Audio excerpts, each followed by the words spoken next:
These are the moments that change the course of people's life. That was a nightmare for Joe Joyce. He had immeasurably Zhang may have his number. Effect on his mentality. Joe started to read his own script. What should Joe do next? Got everything wrong. It's all over! You can't use power! I always knew my son was gifted. Joe, the Juggernaut, Joyce!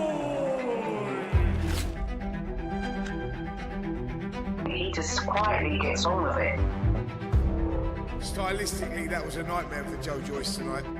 When they say, for me, you can't do this, I always have to prove to them, yes, I can. It looked awful, didn't it? Joe Joyce is not a brilliant boxer. Joe has always been written off.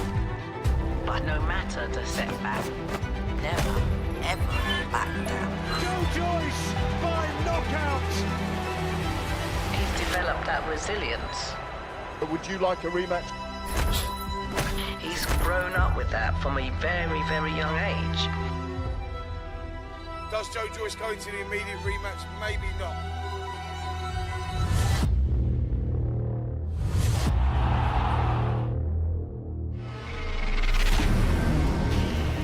The reason he's activated it is because he thinks he can beat Zhilei Zhang. Can't use power! He didn't have to take the fight. The public has realised he's a man who'll take on anyone. You know what? This kid has the ability to win a world title. His career is on the line.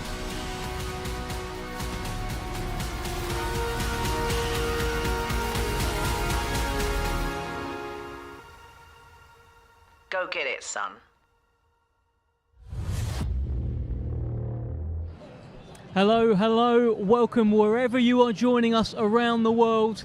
It's a huge, huge night of boxing here in London at the OVO Arena, Wembley. Zhilei Zhang, Joe Joyce collide once again with the WBO interim heavyweight title on the line.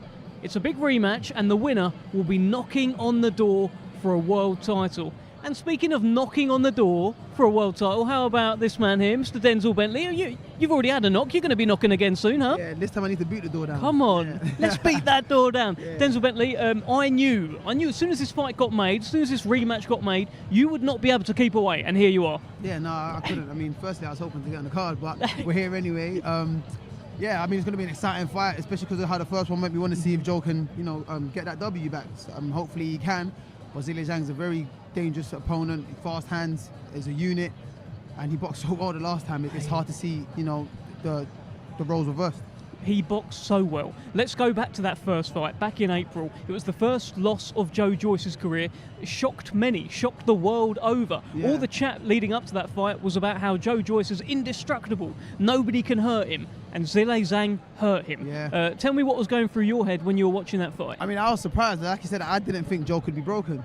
And Zhang broke him that night. I think everything Zhang threw was so precise, it was so smooth, it was effortless. Joyce got a bit tense, he trying to throw shots and nothing was hurting Zhang. Zhang was just taking everything on the gloves, on the elbows, moving around, slowed down the pace when he wanted to, picked up when he wanted to, couldn't miss with his left hand, controlled his jab, and Joyce didn't know what to do. Joyce thought, I'm hurt here. His whole ethos was, I can never be hurt, I can't be broken, and he was. And I think as soon as he did get hurt, he didn't know how to react to it. So we started trying too hard, and then the harder he tried, the easier it was for Zhang. Well, let's talk a little about one of the questions that emerged from that first fight.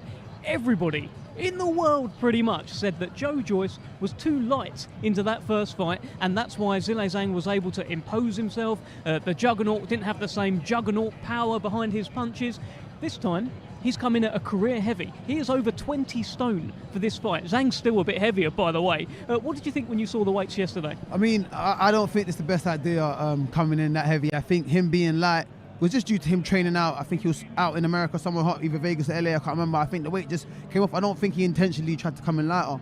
But him coming in heavier just only means he's going to be more flat-footed, he's going to move less, and, I don't think that's really a good thing. I think if he's thinking him weighing heavier is going to help him soak up more shots, then that's a bad move, because it means you're planning to get hit again.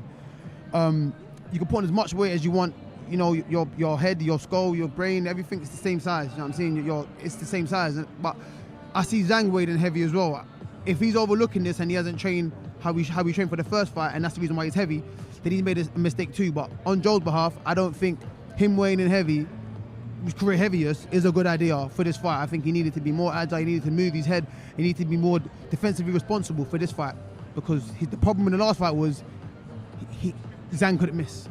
Well, look, it'll be very interesting to see if Zhang can miss tonight. Let's have a little look as to what's actually coming up tonight, live on TNT Sports from 7:30. As you can see on your screen there, the floating bout tonight is the return of cruiserweight talent Alois Jr. We then go to Royston Barney Smith, 19-year-old European youth amateur champion. The return of Zach Parker, his first fight since that John Ryder clash back in November. Let's see if he can come back bigger, stronger, better. And what about this? There's not just one big bang on the show. Pierce Big Bang O'Leary returns, defending his WBC International Super Lightweight title against Kane Gardner. And how about this? You've got to have a heavyweight night with the young heavyweight sensation. Moses Italma returns, fight number 5 for him against Balsetta there. And Anthony Yard, I mean, he was meant to fight Ricky Summers tonight. Unfortunately, Ricky Summers pulled out of this clash. Thankfully, an opponent has been brought in at late notice, Jorge Silva. But let's talk a little bit about this undercard. We've just had a little look there. What takes your fancy, Denzel? I mean, this whole undercard is good. It's filled with big punches, and I think that's a perfect undercard to have for this, amazing main event with 2 big punches. Do you know what I mean? We've got some heavy hitters. We got, of course, on the main event, you got Alois Jr., you've got Moses Italma, you even got Pierce O'Leary and Anthony Yard, and obviously the heavyweight main event. They're all big punches. Then you got sharp punches in Royston Barney and Zach Parker's probably a little bit of both. Like, they're just good technical sharp punches, accurate. But all the other guys in them earlier, anywhere they hit you is going to hurt. So yes. I think we're in for a few stoppages tonight and a few exciting fights. I think we are as well. And also, we are live, of course. We are live now. We have got 3 fights for you as part of this YouTube stream. We begin with Sean Noakes, the older brother of Sam Noakes, and I'll tell you what, he packs some punch as well. Sean Noakes is back in action against Barabasz from Poland. Tommy the Norfolk Nightmare Fletcher. You want to talk about knockouts? This guy has been likened by his coach, Mark Tibbs. He's been likened to Deontay Wilder. He's a 6'7" cruiserweight, and he tends to leave people asleep on the canvas. He will be back. And the return of Ezra the Cannon Taylor. This is a light heavyweight who is perhaps in a bit of a rush. He's fast tracking. He's come to the sport a little bit late. He's 29 years old. Every step he takes now is a big step up, and that is no different tonight. He takes on former two-time English light heavyweight champion Joel McIntyre. And Denzel, I just want to bring you in. We was talking about this fight earlier. Now, Joel McIntyre, he's boxed far more rounds than Ezra Taylor. He's had far more fights, been boxing much longer time. Quite a step up for Ezra Taylor. It is, and he's also boxed out, higher level opposition. But Ezra Taylor, I believe he started boxing a bit late, and he's one of those guys, like myself, so to speak.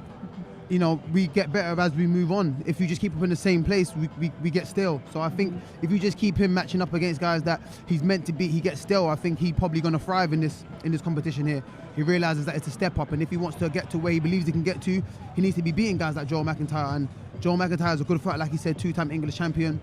If you can beat him tonight, it shows that Ezra's ready for, championship level fights, English titles, and moving on closer to maybe not for now, but British title, in the near distant future. So I think it's a good step up for him. I think it's the right time. I think he wants to move on.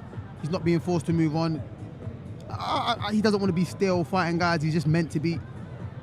I think his last performance, he won every round, and it just got a bit. He started showboating a bit because he's probably getting bored in there. This one needs to be switched on. It was his first 8-rounder last time against Khalid Gradia. Khalid Gradia is actually back on this show later on. He takes on Zach Parker. Khalid Gradia's got very, very hard head, very durable guy. Yeah, I've seen him box. He seems to be boxing everyone at the moment. He boxed Dan Aziz, your mate. He's boxed Carol Italma. But let's see with Ezra Taylor, this particular fight.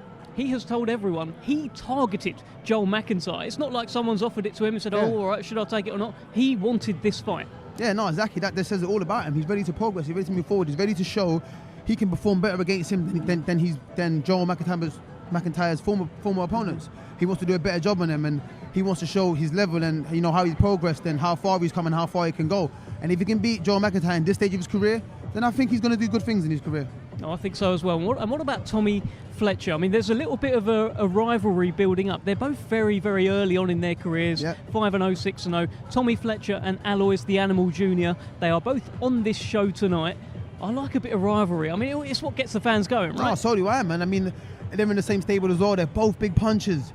but they're just so different in dynamics of their size. Like one's tall and slim, and the other one's short, stocky, and you know what I'm saying. But they're both big punchers. They're both good fighters. They both come along. They will come a long way in their career. And I think the more you keep putting them together, the bigger this fight becomes. And I think it will be a good rivalry down the line, maybe even for a British title. You know what I mean? But as for now, they're both learning their trade. They're both still in 4-6 round fights, and both their trainers think high of them. So you don't want to throw them in each other at this point. You want them to build to a point where whoever loses can still move on. Whereas if one of them lose now at this stage of career against each other, it'll be harder for the other one to push on. So I think it's a great rivalry. I think it's good to put them back to back, put them on the same card, assess their performances, talk about it a bit, criticize them. Oh, he done this, but he didn't. Is he ready for him? I think it's good, man. I think they'll both enjoy it. I think they'll both enjoy the journey to when they fight. The only thing with that is, how do you tell the fighter no, not yet, no, not yet? Because you must have had this as well at different points in your career. Let's let that fight build up a little bit. Like, how do you take that as a fighter? Do you sort of understand and appreciate that, or are you just like, nah, let me just swing at him now? I mean, I do now, but it's still annoying. I mean, like, when I want to fight someone, I want to fight them now. I mean, I ended up fighting Linus for the British, but we were meant to fight for the Southern area, and I wanted to fight now. And it was like, oh, I'll be better down the line. I'm saying, who knows who's going to be where down the line? Do you know what I'm saying? You can't tell anyone's career if he's still going to be there.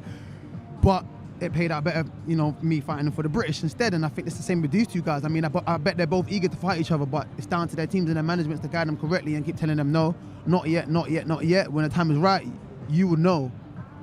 And when the time is right, they will know, and they will appreciate it. Yeah, and there may be a couple more zeros on the check for the fight, right? Oh, most definitely a couple more zeros on the check. So. And maybe a full arena rather than a small hall show, a big arena. So, I mean, I think it's good. Even if it's like a co-main event of a big card, I think they'll appreciate that. Appreciate the fact that they're going to fight in front of more people than they would have if they were to take it now. Well, look, we're expecting Sean Noakes very, very shortly to come into the ring. I just want to talk to you about he would have been in a good fight. Of course, no fault of his own. That person, Ricky Summons, I believe it was, pulled out for whatever reason he pulled out for, and he is fighting who he's fighting now. But at the end of the day, I think it's good to see him back, and people would love to see him back, and we'd like to see what he's improved on and what he's learned in that fight with Beterbiev and what he's been working on. Well, it's one of those things where, look, he had very limited amateur experience. You didn't have an awful lot of amateur experience yourself, right? No, I didn't, no. And he stepped up to the highest level against a guy with hundreds of amateur bouts in Beterbiev. You stepped up against Janibek, decorated amateur. How much do you take from those experiences? You take a lot from those experiences, because where we started so late, we got to soak up everything we got. I mean, some people start from kids and they become the fighter that they become, whereas fighters like me and Anthony are essentially learning on the job to an extent. I mean, it gets to a point where you got to go for it now, but we're learning on the job. Everything we do in the ring, it's like a lesson. I mean, I know we do all our learning in the gym, and when we come out, it's time to perform. But in this case for us, when in the ring, we're still learning. There's different types of fighters that we ain't seen before. We get in with them and we think, okay, that's new.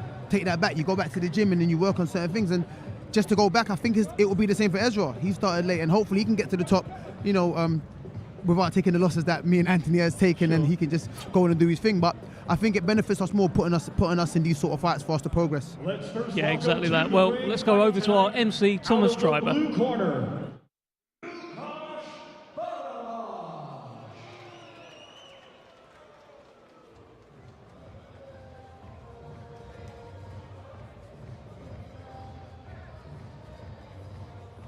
Man, his second fight in the UK. He was in Telford back in July against Queensberry super welterweight prospect Jim Smith, and now he's back in the UK in Wembley to take on Sean Noakes, and I think he will give him a stern examination tonight based on what we saw against Jim Smith. And now let's welcome to the ring fight tonight, out of the red corner, Sean the Nightmare Noakes. Well, the Maidstone Massive are in full voice here. Fight number 6 for the Maidstone Cheeky Chappie, the older brother of lightweight Sam Noakes, looking to carve out his own path. He's up at welterweight, 2 weights above Sam, with the Maidstone Massive here to support. He will be looking to put on a show.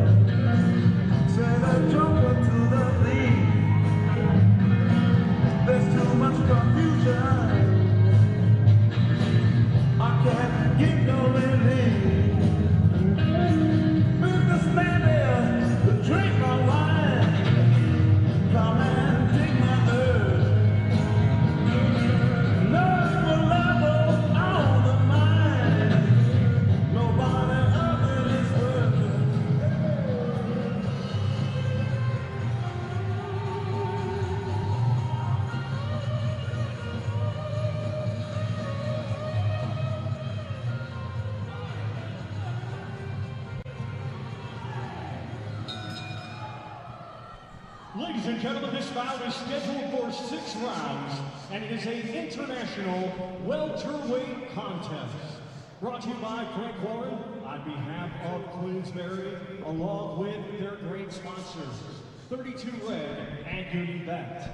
Our timekeeper is Mark Shannon, and when the bell rings, our referee in charge and scoring this contest will be John Latham. Introducing to you first fighting tonight out of the blue corner. He comes to the ring tonight wearing black trunks and weighing in officially at 154 pounds. Coming to us from Nikolov, Poland, he has 10 professional bouts to his credit. Ladies and gentlemen, please welcome Lukasz Barabasz. And his opponent across the ring fighting tonight out of the red corner. He comes to the ring wearing black with gold and weighed in at 151.7 pounds. Hailing from Maidstone, Kent, England. He is undefeated with 5 wins. 3 of his 5 wins come by way of knockout. Ladies and gentlemen, introducing Sean the Nightmare Noakes. Well, I'll tell you what, Denzel, Sean the Nightmare Noakes has done plenty of tickets. The Maidstone Massive are here nice and early, and Sean Noakes kicks off the show here tonight at the OVO Arena.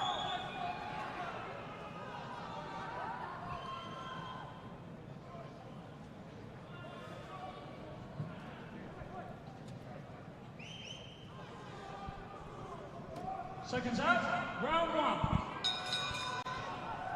Brother Sam Noakes is close by, of course, was supposed to be on this show, had a late pull-out, unfortunately, and the opponent couldn't be replaced. But he is here supporting, as he was yesterday at the weigh-in, his older brother, Sean Noakes.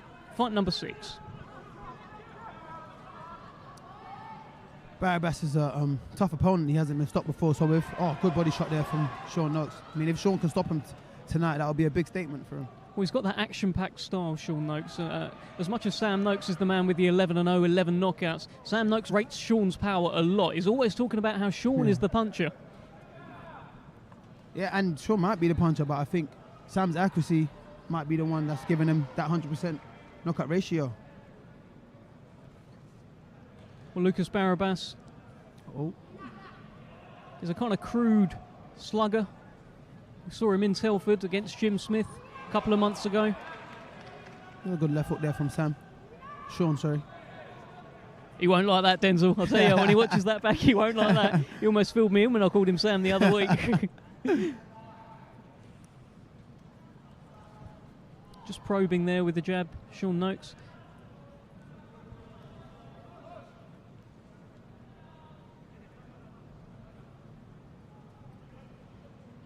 Noakes just taking his time. He's not really rushing, or looking too hard for that stoppage. He's just taking his time. He's not falling into his work. I know they got into a bit of a clinch there, but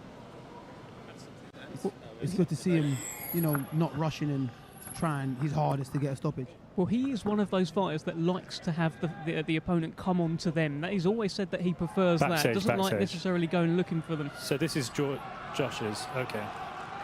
Yeah, that makes sense. So this is coming through really, really hot. Could you send that to a little... If he landed with that right hand there, Barabasz would have been in trouble. I think Barabasz... This is Josh's mic. 1, 2, 3, 4, 5. That could come down a little, that'd be great. Just got his attention. 34-year-old Polish hard man.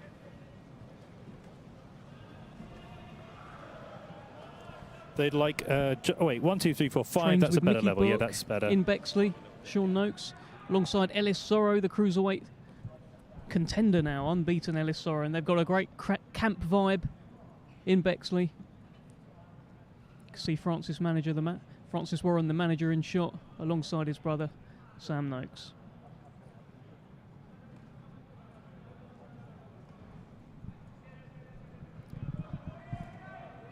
He's just having a look, isn't he, Sean? Just Trying to see what this. I think he's touched the canvas there. The referee's having a look. The referee has indeed started counting Barabasz. I thought that was a bit of a slip. As much as he protests, he is still getting the count. You thought it was a slip, Denzel? Yeah, I thought it was a bit of a slip. I didn't see the shot that landed, but might need to look at the replay. He is still protesting. They touch gloves as Sean Noakes returns to his corner. That will be a 10-8 round for Sean Noakes. Just looking at the referee now. Barabasz looks okay, as you say there, mate. Look, maybe it was a slip. He doesn't appear to be hurt. Yeah.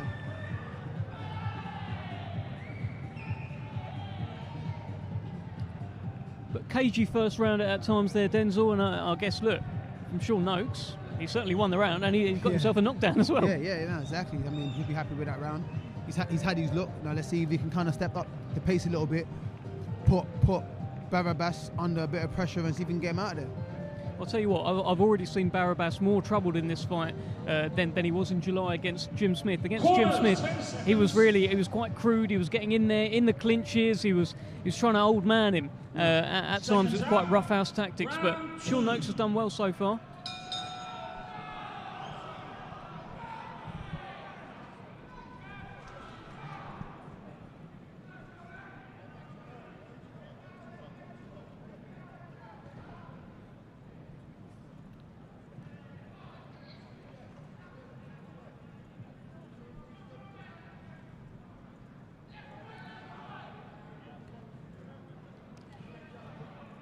They are quietly competitive as well, the brothers. Well, I say quietly, they are competitive. They're often comparing how good their knockouts are as Sean Noakes starts opening up.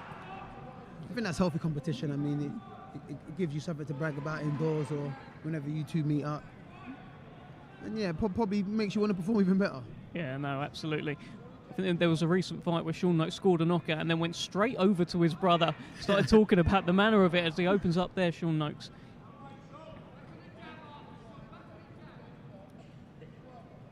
Noakes just carrying that lead hand a little bit too low, but he's comfortable there. I think he's figured out his range now, and he just realizes when he can and can't, drop that lead hand and try and figure out what shot he wants to throw next. Look, if he is able to get this guy out of there, it's a bit of a statement. As you mentioned earlier, he's never been stopped, Barabasz. He's a hard man, really, and he doesn't come over to lay down. He's one of those guys that he will be, I'm sure very soon we'll see him throwing punches within the clinch and trying a few roughhouse tactics.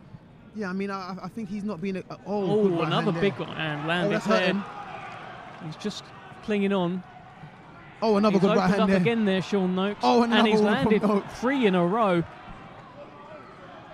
Just as I was about to say, I think Barabasz is respecting Noakes' power a bit, so he's not being as rough as he was when you last saw him. Another great right hand there from Noakes. He is landing at will with that right hand, Sean Noakes. It's been a brilliant start over 2 rounds, a minute left in the second.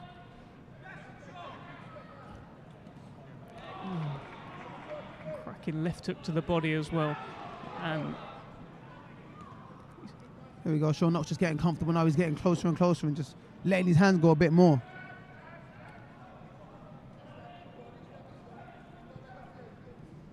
I think he's having all sorts of success with that right hand over the top in particular.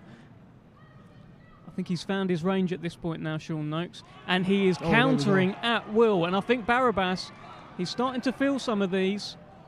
Just clinches there.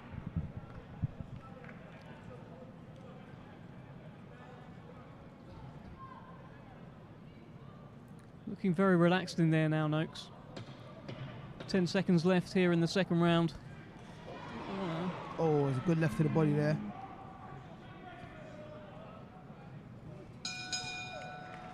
Well, 2 rounds done here in a 6-round welterweight contest. Sean Noakes and Lukasz Barabasz.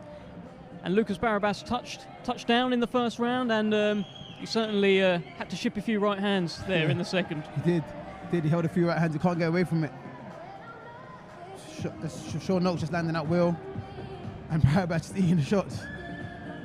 Looks comfortable though, doesn't he, Noakes? And you can tell, I think he's your sort of boxer, Denzel. Yeah, no, he looks really comfortable. He's taking his time. Every time Barabasz tries to leap in, he just takes that little half a step back and comes back in. And then that second round, he got a lot more comfortable, where he started to put more shots together, countering instead of just stepping back. He found his range, he started countering, right hands, come back with a jab. then after he landed with 3 right hands, he tried to switch the attack and go back down to the body. So you can see he's thinking in there. And like you said, that's my type of fighter. Yeah, well, Barabasz perhaps he just takes a big deep breath on his stool there. Round 3. Not as quick to get up this time. 3rd round here in a 6-rounder at the OVO Arena, Wembley. Just gets through there. Yeah, Noakes just takes a right hand and another one there. That's where that lead hand needs to come back up, as I was saying in that round before.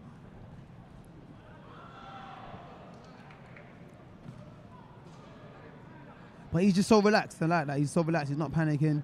He's not rushing. Nice little uppercut through there.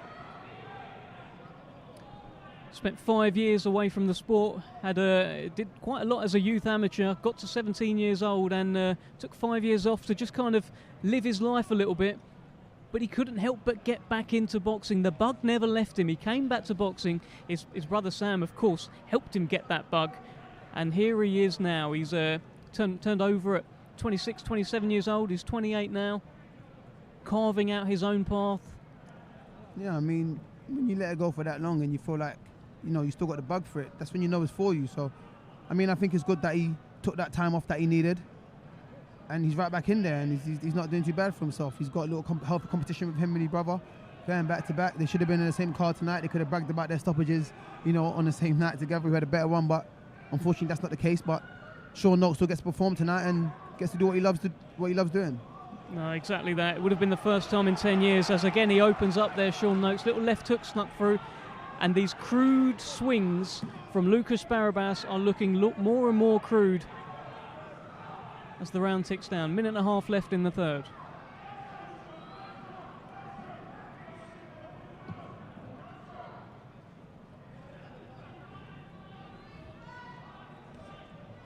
Lovely little left hook to the body there. He won't have liked and that. a nice right uppercut. Uppercut on the inside. Oh, goodness me.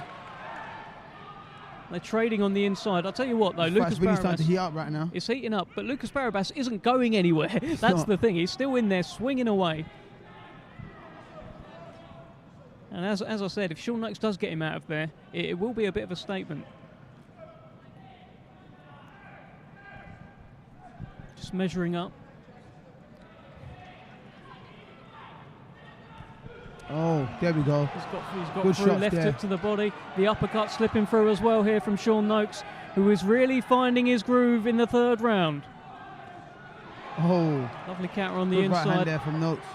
Just skimmed his nose. I think Barabash's nose is bleeding now. Or maybe not, it's just reddening. It's certainly reddening. Barabasz is tucking up more and more and clinging on here. Brother Sam screaming instruction. 10 seconds left here in the 3rd round. Lukasz Barabasz is certainly feeling the pace here. The nose is reddening. If it's not broken, it's certainly bleeding. But another great round for Sean Noakes. Maybe took a couple at the very start, but then made it all about him, Denzel. Yeah, it was all about him, yeah. You know, at the beginning of that round, he held 2 right hands back to back, and I think he woke up and thought, I can't let that happen again, and then he just started pressing the pace a little bit more. Yeah. Just looking at Barabasz in the corner, there are some deep breaths going on there. Sean Noakes looks absolutely fine. He's got Mickey Burke, of course, giving him instruction.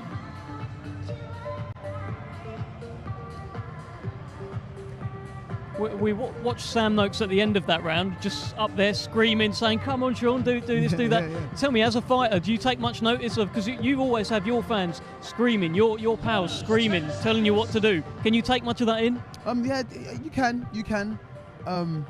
But you don't want to let it, cloud your decision making in the ring. You still want to be clear-headed and do what you want to do. Not what everyone's screaming for you to do, but when you got someone hurt and someone's screaming at you, step on it. It makes you, if you're not aware of it, it makes you aware of it, and you thought, okay, maybe if I up the pace, I can get him out of there. So I think it's good that he's got that type of support, especially from his brother.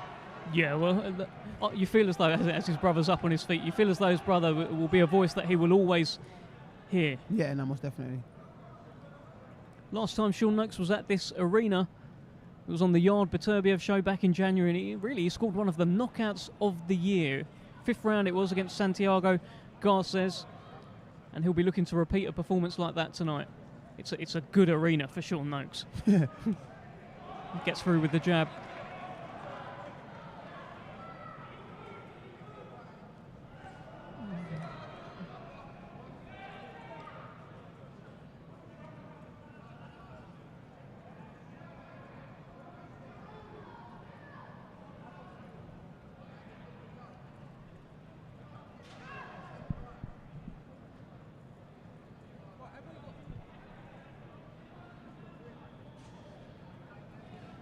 It's that right hand again, that right hand, he's having an awful lot of success with that. He's opened up to the body as well here, Sean Noakes. Oh, but Barabasz just landed one back to the body during that exchange, just letting Sean Noakes know that he's still there.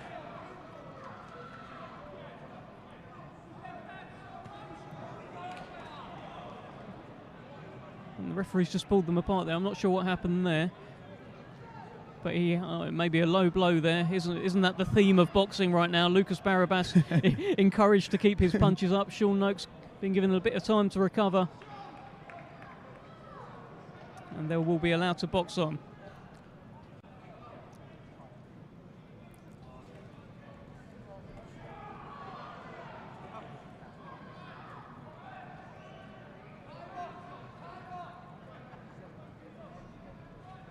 Double jab.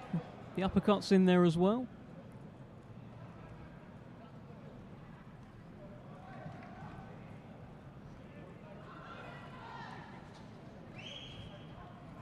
I'll tell you what, look, for some of the punches and the punishment that Barabasz has taken, he's still there, isn't he? He's still very, very live in this fight. Still swinging away. Still swinging back, yep.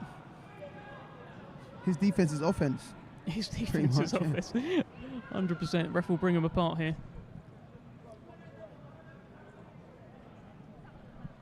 He's a tough man. He's got a strong beard.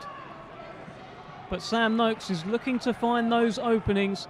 He's had some success with those body shots, the straight right hand. But I'll tell you what, Barabasz is screaming out. Right hand there from Noakes. I think he's got through with it again. And now we're actually seeing Barabasz a little bit on the back foot and there. Another left hook there. Barabasz is going backwards, taking deep breaths. Yeah. He's definitely feeling the pace here. It's a big right hand landed right in that exchange. For the first time in the fight, actually, we're now seeing Barabasz retreat, taking deep breaths, nose is bloodied, probably struggling to breathe in there. Another brilliant round for Sean Noakes.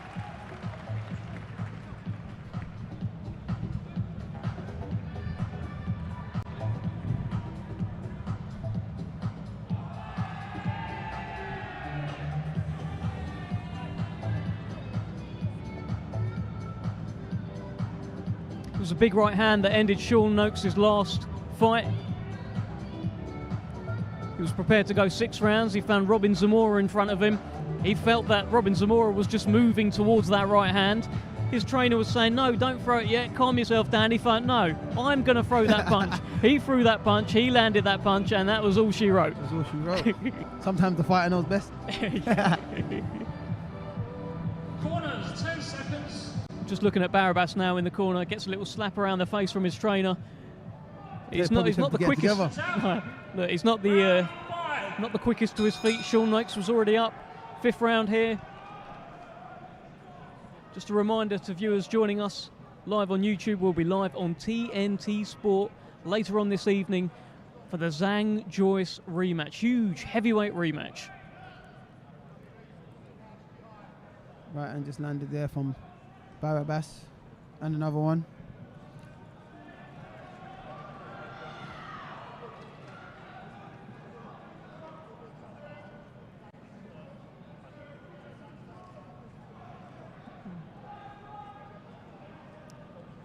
It's recovered well, it looks like, Barabasz. I mean, just towards the end of the 4th round, it did look like for the first time he was beginning to retreat, beginning to take big, heavy breaths. Yeah.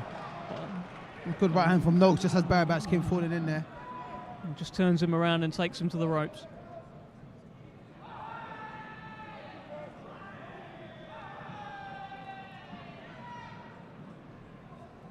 Oh, good just uppercut. finds that uppercut again.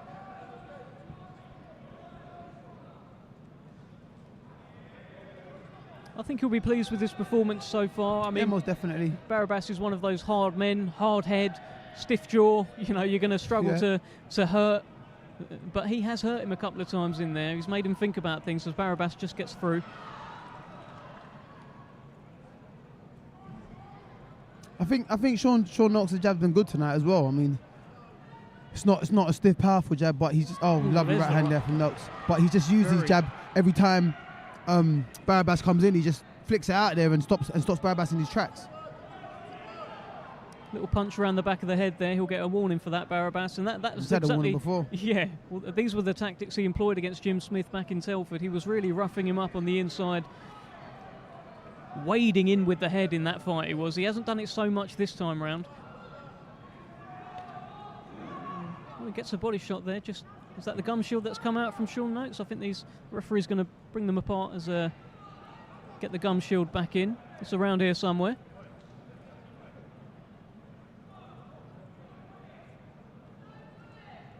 Let's give that gum shield a little wash, and Sean Noakes will be back there. We've got about 40 seconds left here in the 5th round at the OVO Arena, Wembley.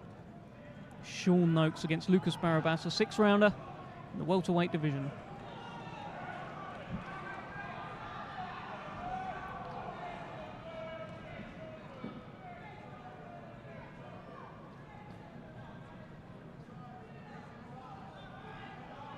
Nice double jab from Sean Noakes.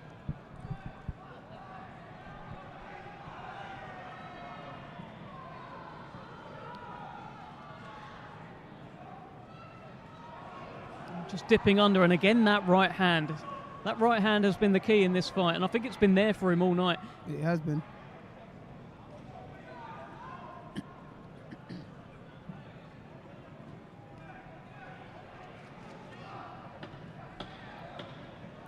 Ten seconds to go here in the 5th. And Noakes just allowing Barabasz to come forward. I mean, compared to that, the end of that last round, Barabasz finished just like this, the end of this round much stronger than that last round. I think he's getting his second win. Yeah, I think so. He's a game fighter, and these will be, you know, if this does go the distance, if Sean doesn't get him out of there, these will be very valuable rounds for Sean most Noakes, definitely right? Against someone very tough like Barabasz, and you know, just kept coming every single minute of that round. So it'll be valuable lessons for him. Valuable rounds for him. Sorry, I should say. Seems to have one of those hard heads. You must have been in with guys like that, right? I mean, you're a very hard-hitting middleweight, but you must have come in with guys who you just think, what have I got to hit this guy with? Yeah. Why won't he go away? I think I had that when I last boxed here. Might have been about 2018 against Pavel Garaj. I think that's his name. Hit him with everything I could. Didn't go anywhere. Went the whole distance of him. He's just a tough head.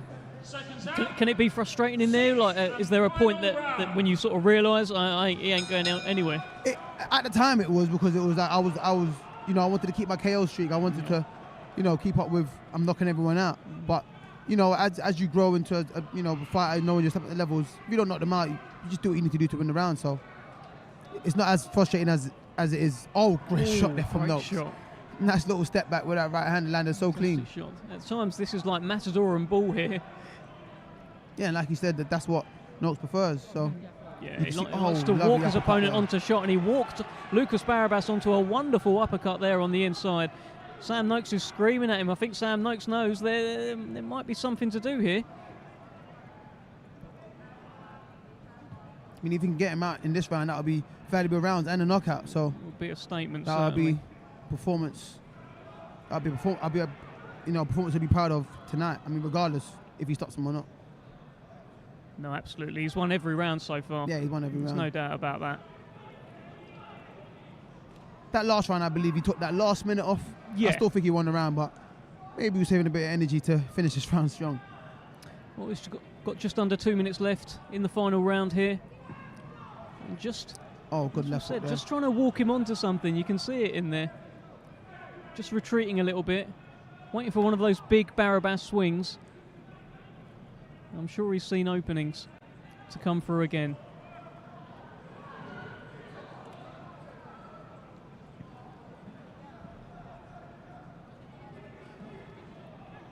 Minute and a half left in the final round here. Sean Noakes, Lukasz Barabasz, the OVO Arena, Wembley. It's been a pretty dominant display so far from Sean Noakes. It's a very, very hard man from Poland who's come over. He's been swinging away. He's been game as you like. And he hasn't gone anywhere. There's been moments where he has had to retreat, but then he's come out nice and strong the next round. He has. He has. I mean, just holds on there. Just under a minute to go here in the final round.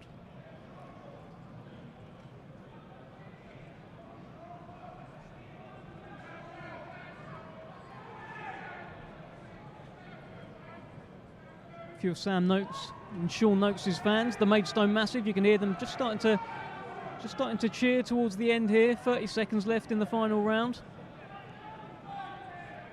Barabasz just hitting Noakes in the back of the head again. That was a good body shot there from Noakes.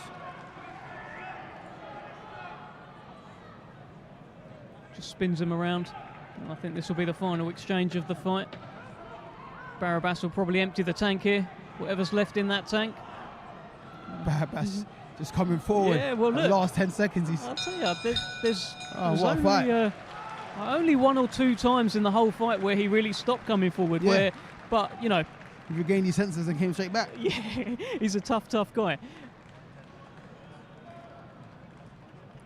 Let's not forget the reason we are here. The big main event tonight, live on TNT Sports. The big rematch, Zhilei Zhang against Joyce. We all watched the first fight back in April. It was a shock to many when Zhilei Zhang stopped Joyce. He messed up the eye so badly that the doctor had to stop the fight. And I guess the argument from the Joyce side is, if that fight had continued, Joyce would have come on and he would have juggernauted Zhilei Zhang. Zhilei Zhang's team, they argue the complete opposite. They say, if it had continued, I'd have just got you later. So that's kind of the story heading into the main event tonight. That's the big one tonight. Of course, we've got the return of Anthony Yarde as well. We're here live on the Queensberry YouTube stream. We've got 3 fights for you. We've just completed one here. Sean Noakes, the Nightmare. We expect him to have won every round against Lukasz Barabasz, Denzel.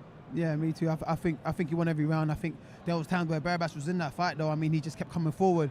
A few times he took a step back, regained his senses, caught his breath back, and came straight again. And even in that last round, he fought right to the final bell. He made Sean Noakes really feel the pace there, and he pressed him right in that last round. It was good to see. It was a good fight, entertaining fight. Very entertaining fight, very entertaining start to the night. Ladies and gentlemen, after 6 rounds of boxing, our referee in charge, John Latham, scores this contest 59-54 for your winner.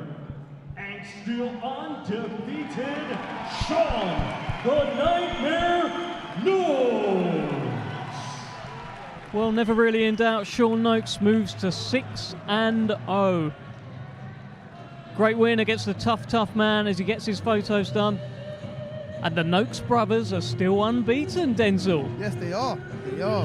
One with a 100% knockout ratio and the other now with a 50% knockout ratio.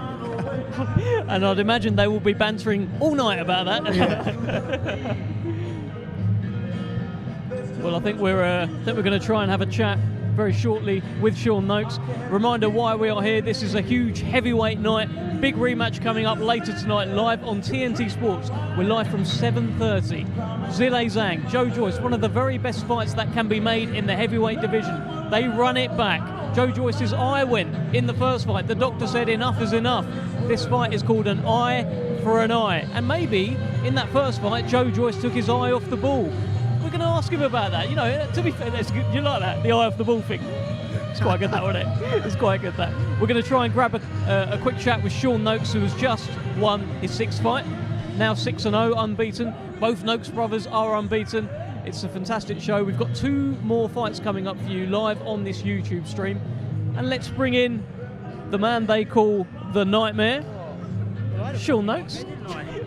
Well, look. Mate, he's got a world on his head I've ever hit in my life. Well, look, Sean, let me bring you in here. Let's just careful on the effing and blinding. But no. But we're good. So you've just said to me you had a nightmare in there. I mean, you were all right. Oh no, I felt all right. I started warming into it. I hit my right hand in a second. I felt my thumb just go bonk. Oh, mate, honestly, and then I just thought, bar. I'm trying not to swear now. I thought, I'll bugger it. I'm going to throw it. I can't wait to take this glove off now. Neither of us picked up on any injury to your hand. Denzel, did you notice anything? I was deafening and blinding the whole time in there. I was just, everything was... I thought you threw some good shots. I thought that right hand was landing that well. I think especially in that second round. Yeah, that's what it went. Yeah, okay, then that makes sense. So I'll say that. Obviously, it's my first real big trial as a professional to deal with something like that as well. I've had our camp with a roller coaster camp as well, and then that just tops it off, breaking your hand in the second round and just getting on with it. Are you happy with your performance though? Essentially, but you have won the fight. You are now 6-0. But I could have done much better than that. And obviously, I'm fighting a fella the weight above. As I said, the whole camp's been a roller coaster, and we've got through it. And hopefully now it's another learning curve, and I can progress more in my career. Now I've had these good, valuable rounds. I've learned. I know I can bite down when it gets tough. and just get on with it, and I can fight a weight above. That's it. That's the experience. Now you just said you learned something about yourself, and you know you can do it next time. Hopefully it doesn't, but if it does happen again, you know how to deal with it. So that's all experience. But I thought you boxed well. I thought you hurt him a few times. You had him going backwards. Tough guy, never been stopped before. Yeah. I thought you had him hurt a couple times, and maybe if that thumb didn't go, you could have finished him. But threw some good left hooks to the body, some good rounds upstairs, and I thought you performed well, especially with the weight above. It means a lot coming from someone of your caliber as well, Denzel, mate. Appreciate it. But as I say, I can learn from it. I know my power carries the weight above. I know I'm a strong welterweight. I can box a super welterweight. I can spar middleweights. I know I've got the power to carry it on, and I know now I can dig down when I need to dig down. So, yeah, like I say, it's been a roller coaster camp. We've had ups and downs inside and outside the rings, and we've got it done. We've got the win, and now we move forward and progress in the career. So going forward now. Just a note, Sean, on your fans, the Maidstone Massive, they still turn up for you, right? Yeah, like I say, credit to everyone from Maidstone, mate. Like I said, obviously they're a bit heartbroken that we both couldn't be on here showing the skills, and obviously I'm on first, and obviously I want my brother to be on and steal the show, hopefully. But it's to happen to another day now. We put what 300-400 strong already. Like I said, that was with me. I was only on the cards for 2 weeks, last minute. So if we have a full car where we're there together, I want to experience that moment where he gets his hand raised, I get my hand raised, and we can go backstage and hopefully either polish up our belts or and just celebrate the win together. Yeah. Well, look, it may well be a case of that, because you haven't got a title yet, right? He's got his title. It may be a case of when it does happen, it happens with belts. Yeah, hopefully that's the plan. Thank you so much, Sean. Well done to you, David. Thank you.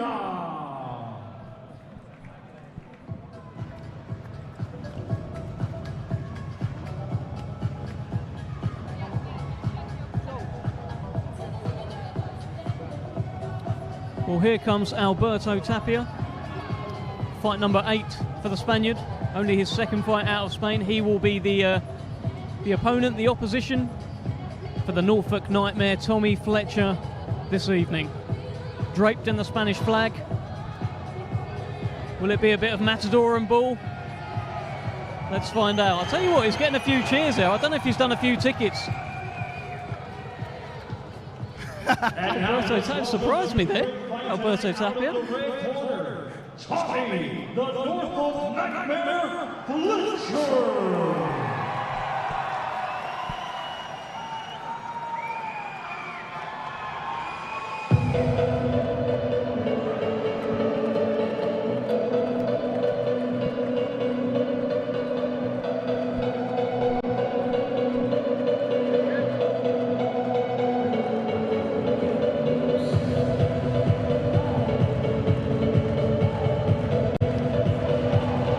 That shadow that you can see there is 6'7" tall. He's a very tall, wiry cruiserweight. Southpaw as well. Anyone's nightmare to fight. They call him the Norfolk Nightmare. His name is Tommy Fletcher. And tonight, it's fight number 6.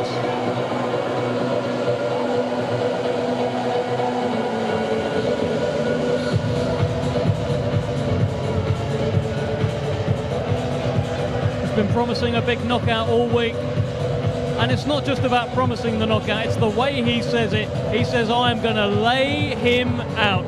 Really says it with his chest, the Norfolk Nightmare. He's loving the big lights, he's loving the occasion, he's embracing it, he's walking in, he's full of confidence.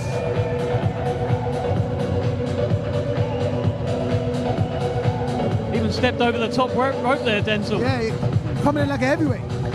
He's coming in like a heavyweight. Trainer Mark Tibbs there as they bump fists.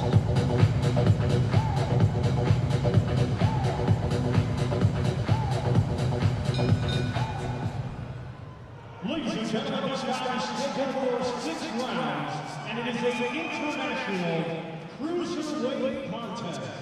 Brought to you by Great Court on behalf of Queensberry, along with their great sponsors, 32 Red and Good Bet. Our timekeeper is Mark Shannon, and when the bell rings on referee in charge and scoring this contest will be Marcus McDonald. Introducing the first fight tonight out of the blue corner, he comes to the ring wearing white trunks and weighing in officially at 197.5 pounds. Coming to us from Oviedo, Principado de Asturias, Spain. He brings a professional record consisting of 3 wins, 4 defeats, 2 of his 3 wins come by way of knockout. Ladies and gentlemen, please welcome Alberto Tapia.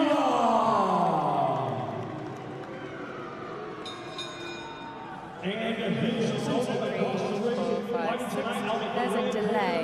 He comes to the ring There's a delay on my mic. and weighed in at 199.2 pounds. 1, 2, 3, 1, 2, 3. Hailing Split from second. Norfolk, England, he's undefeated with 5 wins.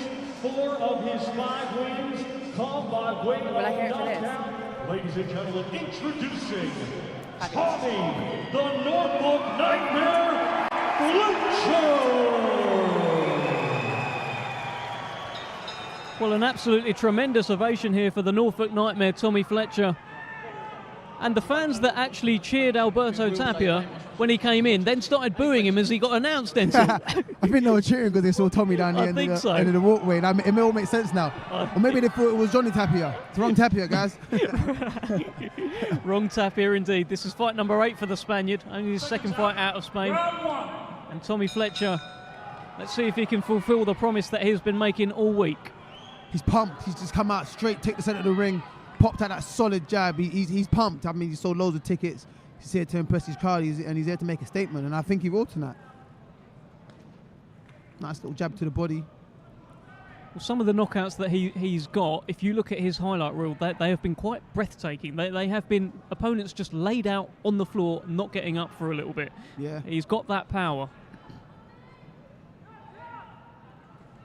But it's not just that. He actually has a bit of IQ as well. He does. He's using that jab well. He's sticking that jab out. Feinting, moving. He's keeping his distance. He's using his range very well. I mean, sometimes you get tall fighters that like to fight in close and up inside nowadays, but he's just keeping his range. Nice jab. Nice left hand round the glove. Back on his jab. He's not letting Tapia anywhere near him. No, and he's looking for a home for that left hand, though. You know that's going to be the one that's potentially switches the lights out tonight. I mean, some could argue he's moving the wrong way as a southpaw, but I mean he's keeping that distance and Tapia ain't getting close to him. So if it works, it works. Oh, good covers, good defense. Tapia just backing him up to the ropes there.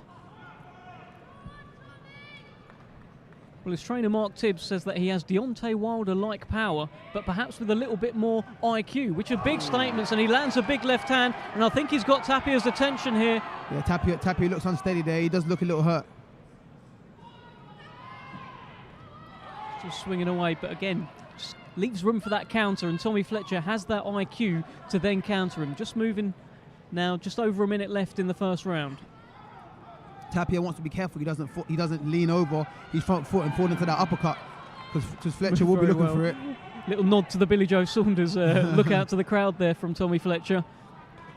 Oh, good left hand to the body. Tapia shakes his head defiantly, still walking forward, still looking for something.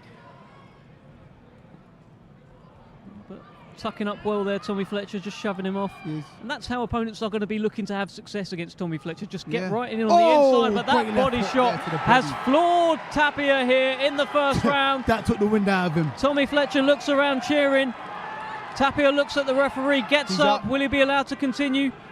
He is allowed to continue. Marcus McDonald had a look, and Fletcher is going in for the kill here in the first round. 20 seconds to go.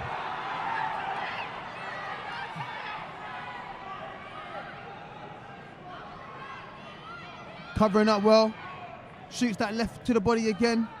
He may well see out the round here, but I tell you what. Oh, another body shot. Just getting the attention. And a third. Oh, and that may well do it. He's not getting up this time. He ain't getting up, Jim. Big uppercut. The referee is counting. He has got up. He has got up. He has got up. Yeah. He's over to his feet, and Marcus McDonald sends him back to his corner. He is allowed to continue. He will have a minute to recover in the corner now. But what a tremendous first round from the Norfolk Nightmare, Denzel. 100%. 2 knockdowns. At this time, we went down to the body. I mean, I was I was looking for the uppercut to the head, but he's went straight out to the body. And as you were saying earlier, Mark Tibbs says he's not just a puncher, he has got a bit of IQ, and he's showing that. He's showing that in this fight, keeping his distance, keeping it long, at the end of the jabbing and whipping it around whenever he gets the chance to. And he hurt him twice there to the body. Well, these sorts of opponents, the opponents that are short and stocky, that come in and try and stick it on him, he is going to walk them onto big punches. The uppercut, he's had a lot of success with that punch in his career so far. Yeah, I mean, a bit ironic, the short, stocky fighters, one of them's his rival, Alois. I mean, he'll be looking out for those shots and he'll be trying his best to stay away from them and try and get inside. But in this fight, Tapia doesn't know what to do. He can only get in close. He's trying his best to get in close, but every time he does, Tommy Fletcher just finds his range and lands that left hand. Well, let's see if he finds his range very quickly here in the second round. Tapia already floored twice in the first round. Just about beat the count at the end there, made it back to his corner, and again Tommy Fletcher finding a home for that right, finding a home for the left. Tapia tucking up, being sent back.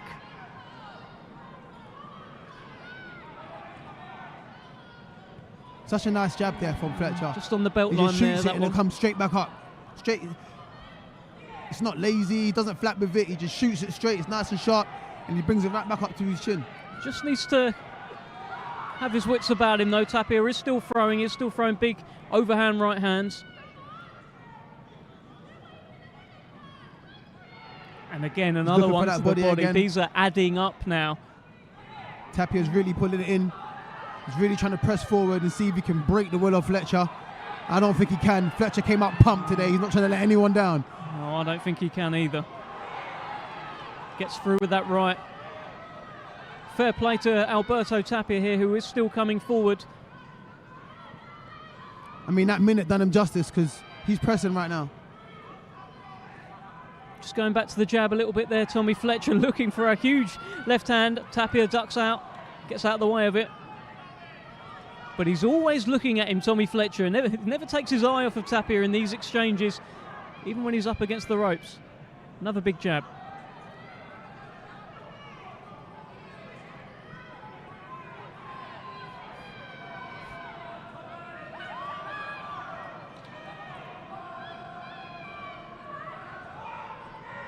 Oh, nice Another left on the inside, and Tapia goes down for the third time in the fight. Just over a minute to go this time in the second round. The referee is giving him his count. Will he get up? He does get up, and look at that. Tough as nails. Very, very tough. He gets up and he gets angry. Defiantly coming forward, a minute to go. Jeez.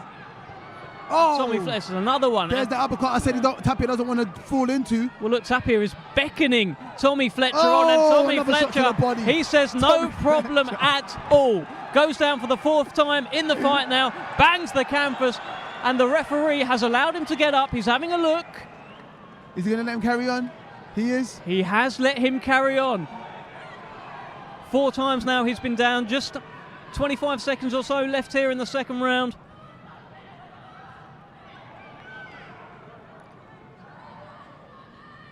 What a tough man Tapia is. Very, very tough man. Maybe those fans that booed him will be cheering him at the end. Almost definitely. He deserves some cheers. He's still throwing away. I think he's going to see out this second round here. And fair play to him. 4 knockdowns so far. Wow, what a round. What a for fight. Tommy Fletcher. Fantastic fight. Great performance from Tommy Fletcher. Yeah. What an evening we've got in store for you. We are at the OVO Arena, Wembley. The main event tonight, of course, is Zhilei Zhang against Joyce. A huge heavyweight rematch. One of the best fights that can be made in the heavyweight division. Zhilei Zhang is a massive, monstrous southpaw, big puncher, and you are currently watching one in Tommy Fletcher. He's had his opponent, Alberto Tapia, down 4 times in this fight. In 2 rounds. I'll tell you what, Tapia though, even now, looking at him, he's still going, yeah, come on, I want some more, I want some more. I wonder if his corner's got any thoughts about maybe saving him from some more. I mean, the shots are to the body and they're not to the head, so they might just let him, continue and tough it out. But he's been down 4 times already. I can't imagine he can take too much. I mean, he's a tough guy and he's putting it on the line, and he's making an exciting fight out of this. He's making Fletcher work, but Fletcher's working and he's working well. No, he definitely is. Also does kickboxing as well, Tapia. He does a little bit of everything. I was on his Instagram, I didn't realise, I just saw him punching pads and then suddenly he started kicking them. So I was like, okay, he's a kickboxer too. Well, hopefully he doesn't throw a kick tonight. Well, let's hope Wrong not. sport for that, but he may need to have some success against Tommy Fletcher so far. Entering the third round here, he's been down 4 times, he's been very gallant, but Tommy Fletcher is showing that power that has got him sparring with Jordan Thompson, the power that has got him sparring with Joyce. Fighters ahead of the toughest fight of their career are having sparring with Tommy Fletcher, which is just a nod to the pedigree he has and the respect he has in boxing. Most definitely. Says a lot about him and you know, where he could potentially reach in his career. Oh, absolutely. Just 21 years old. And he's putting on a show here tonight.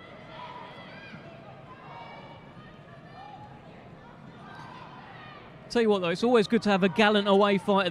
You know, you see fighters that come over and just kind of lay down at times. Oh, good. This man hasn't. He's still throwing Tapia. He is. Big one slipped in there.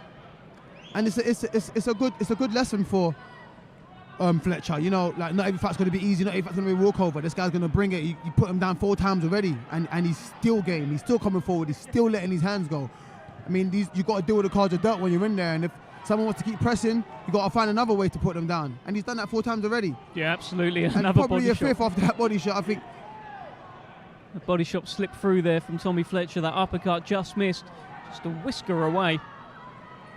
Just changing up the angles there, Tapia. He is. I mean, every time he put down, he gets up and gets stronger, gets angrier, and he tries harder. Oh, there's another shot. I tell you, that may be the last one. I'm not sure the referee's going to allow him to get up from this one. He is giving him a count. He punched He's up earlier this the time. canvas again. And we are 5 knockdowns in here in the third round. He's good. He's pleading to the ref that he's good. I mean, what can the referee do? If he keeps getting up telling him he's good, Tommy Fletcher can sniff blood. He is going in for the kill. He is one of the best finishers in the cruiserweight division at prospect level right now. He is putting people to sleep. And he has landed some hellacious punches on Alberto Tapia here through 3 rounds. Saying that, this fight has been at a good pace, so it shows Very his good fitness pace. levels. That And was the referee low. Looked a tad low to me. Marcus McDonough agrees. Tapia gets on with it. Nice jab over the top. Another left hand there. It's that, and it's that left hand, as you'd expect every time that he has success with. Tapia still throwing back.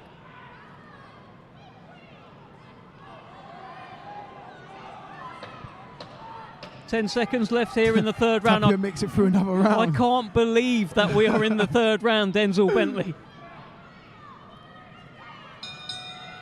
Goodness me. Fight.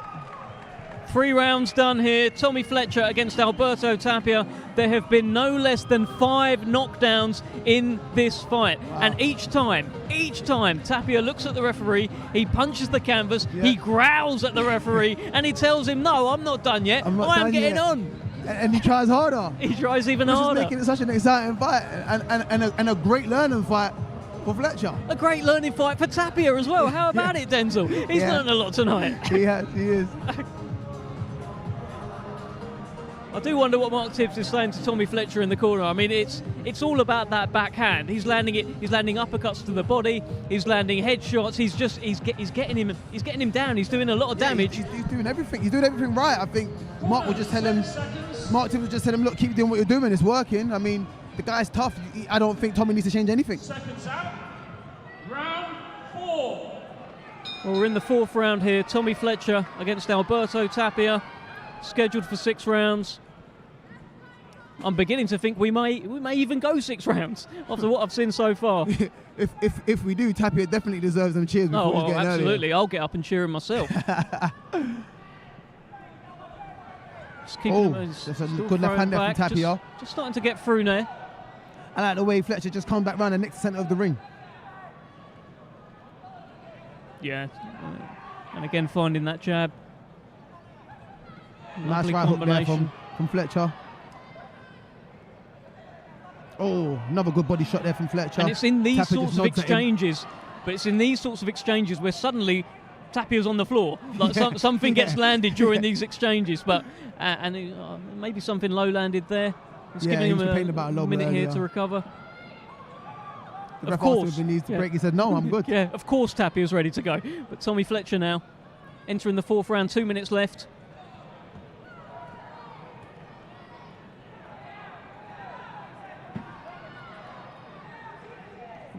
Tapia ducking underneath.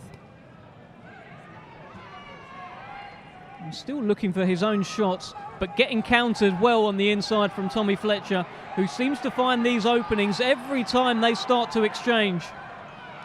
Double body shot, right hook as well. And I'll tell you what, the referee is having a look, and the towel comes in here in the 4th round. Tapia contests it, but I'll tell you what, a brilliant performance from Tommy Fletcher. He had his opponent over 5 times tonight, and it took a very good corner throwing in that towel. They needed to throw that in to save Tapia from himself, I think, Denzel. They did, no, most definitely. As I was saying earlier, all the knockdowns were from the body shots, but the minute they hurt him to the head, they realised, look, you're not winning this fight. You're starting to get hurt to the head now. It's better you come out and live the fight another day, and I think they made the right call there, the corner. Well, I think that's just a little glimpse as to what we've got coming up later. What a fight we've just had between Tommy Fletcher and Alberto Tapia. And we have a huge one tonight, live on TNT Sports from 7:30. The big rematch, Zhang and Joyce run it back for the WBO Interim Heavyweight Championship. We are live right now on the Queensberry YouTube. We have seen 2 fights now completed. We've just seen Sean Noakes go the distance and get a great win in which he actually hurt his hand against Lukasz Barabasz. And we've just witnessed Tommy Fletcher get the stoppage against a very game, very brave, very angry Alberto Tapia. Yeah, I mean, every time he went down, he punched the ground, he got up, he got angry and started trying harder. He started putting in more shots, winging in big shots from every angle he could, trying to get him through the uppercuts. But great performance from Tommy Fletcher. He stuck in there and got him out of there. Fantastic performance. The Norfolk Nightmare moves to 6-0 now with 5 knockouts. Ladies and gentlemen, here is the official time. 1 minute 28 seconds of round number 4. Our referee in charge, Marcus McDonald, stops the contest. Therefore, your winner by way of technical knockout and still undefeated, Tommy the Norfolk Nightmare Fletcher. Well, there you have it. Another fight, another knockout win for Tommy the Norfolk Nightmare Fletcher. He's now 6-0. And I'll tell you what, this is a career that we can all keep a very close eye on. 6'7", slick, hard-hitting southpaw, who just seems to be getting better and better every time we see him, Denzel. Yeah, most definitely. I think this is probably one of his best performances, and that was due to his opponent putting in such a great performance for himself in Tapia. But he controlled him, used his jab, controlled the range. That left hand was landing at will. That was a good performance, man. I'm excited about that performance. I want to see Alois box now, so I can compare the two. Yes. And we've built up this great fight between the two. Well, that's just it. Alois Jr. is the other unbeaten, not unbeaten, but very heavy-handed cruiserweight in the Queensberry stable. If he's watching that tonight, what do you think he's thinking? He's not thinking anything of that. He's thinking, okay, that's not me, so I'm not bothered. He knows exactly what he wants to do to Tommy Fletcher, and he won't be bothered by that performance at all. How difficult is it to fight someone who's 6'7", southpaw, and hits very, very hard? He's a problem, right? He is a problem. He's a massive cruiserweight, and like you said, that power. Wow. Well, let's speak to that problem right now. Tommy the Norfolk Nightmare Fletcher. Goodness me. Well, look, over to you. What a fight. How do you feel? You know what? It was a good tear up, but listen, that was not my best performance tonight at all. No way, shape or form. But this is just the beginning for me. Another fight, another stoppage, and the journey goes on. I'm 21 years old, man. I'm not the finished article yet, but trust me, I'm on the way there. But yeah, tough guy, man. He's a tough guy. I see all these fans out tagging me in all the stories. This is war. September 23rd, England. I think the guy thought he's fighting at Wembley Stadium. Honestly, you should have seen the stories now. But yeah, now tough, durable guy, mate. But for my stature, 6'7", I should never let him get that close to me. But you know what? On to the next one. That's it. Well, look, you say that, and you sounded like you're not happy with your performance. You had him over 5 times. I mean, that's not bad at all. Yeah, he was punching the canvas. Yeah. Was he? Did he have a very hard head? Like, what was it like in there with him? Trust me, he had a hard head, man. But yeah, he went over every round multiple times. But you know what? I've got to. I should be wiping the floor with these people because I've got ambitions, and I know myself. And Mark couldn't bother with me otherwise if he didn't think I can make it to the top. So I should be getting these people out there in devastating fashion. But trust me, this is just the beginning. No problem. I think you're being a little hard on yourself there, Tommy. I think that was a good performance. You had him down in every round, pretty much. I think just because he was tough, it doesn't mean that you boxed bad. I think you boxed well. I think you showed a variety of shots. I think your jab was excellent. You pushed that in his face from the beginning of the round. You came out pumped. You showed a variety of your shots. Like I said, that left to the body was working every time, and you just stopped using it. You went back down there. The minute you hurt him to the head, his corner knew it was enough. Now you're getting hurt. You're not getting nowhere, and threw in the towel. But he was a tough man. You got to give him credit too for being so tough. He really wanted this win. Of course, man. He was a tough opponent, but I think I could have used my range a lot better. My long range. I'm 6'7". He's 5'11". I should be keeping it. He shouldn't even got on my chest once, but he's a tough guy, man. I'm going to give him very good credit. He's a tough fighter. Very tough fighter. Brilliant. Thank you so much, Tommy. We'll let you get on. Well done. Thank you. Denzel, thank you, brother. Appreciate it.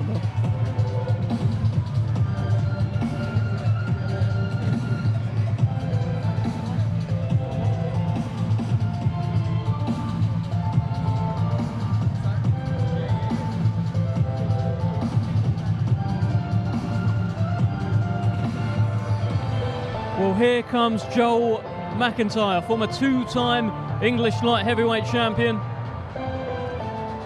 Fight number 28 for the Portsmouth man. And he will provide the step up tonight for Ezra the Cannon Taylor. This is a leap up in levels for the Nottingham man.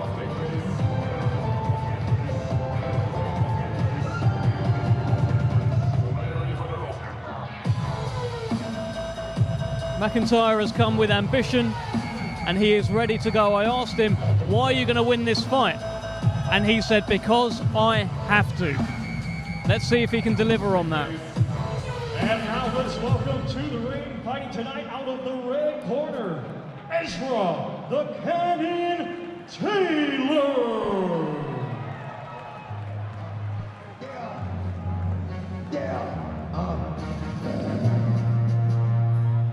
Don't get it twisted. This rap is mine. Mother, start up. Yeah. What you heard? It's what you hearing. It's what you hearing. Listen. It's what you hearing. Listen. It's what you hearing. Listen. X gon' give it to you. Wait for you to get it on. Well, here comes Ezra the Cannon Taylor. He's coming out to X gonna give it to you, but when he puts it on his Instagram, he changes it to Ez gonna give it to you. So that's what all of his fans are cheering. Fight number 7 for the 29-year-old Nottingham man. A big, big step up, a leap up in levels from where he has boxed so far in his career. He's got 4 knockouts so far in his 6 wins. When he tends to hit opponents, they tend to stay hit. I'll tell you, if he can get Joel McIntyre out of there tonight, it will be a tremendous statement to let the world know that he is going where he tells everyone that he is going.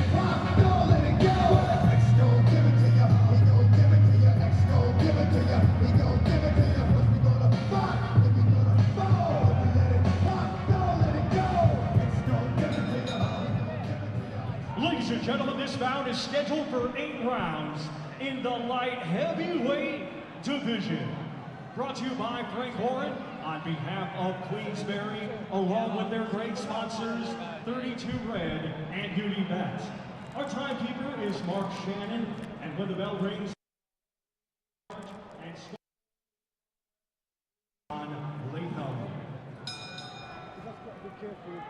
Introducing to you first, fighting tonight out of the blue corner. He comes in the ring wearing blue with gold and white, and weighed in officially at 178 pounds. Hailing from Portsmouth, Hampshire, he has a professional record consisting of 20 wins, 7 defeats, with 5 wins coming by way of knockout.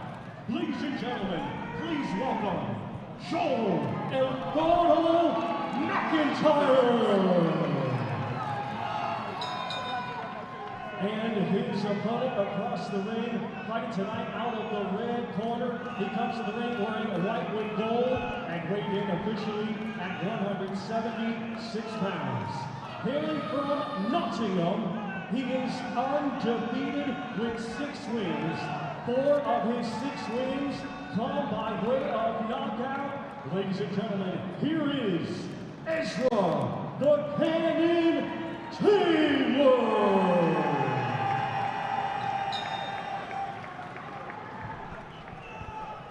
Well, Ezra the Cannon Taylor gets a wonderful ovation there from the Nottingham faithful who have come here. It's the step-up fight for him, 8 rounds, his second 8-rounder in a row. Joel McIntyre providing the stern test former two-time English light heavyweight champion. Very recently took Shakan Pitters the distance. Fought some good fighters, been in the shed of England, some good fighters, John McIntyre. Seconds out. Now it's Ezra's time to prove he's on that level.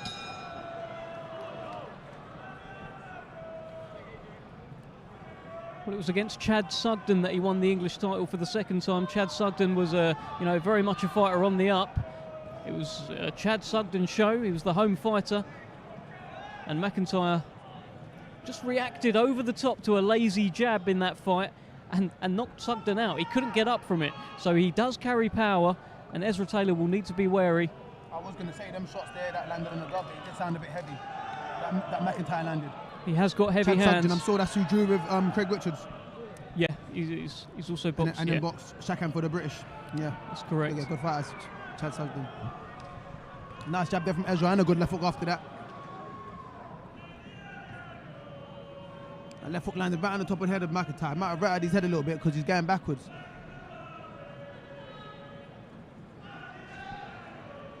He's just having a look now, Ezra. He will need to be on his P's and Q's in a fight like this.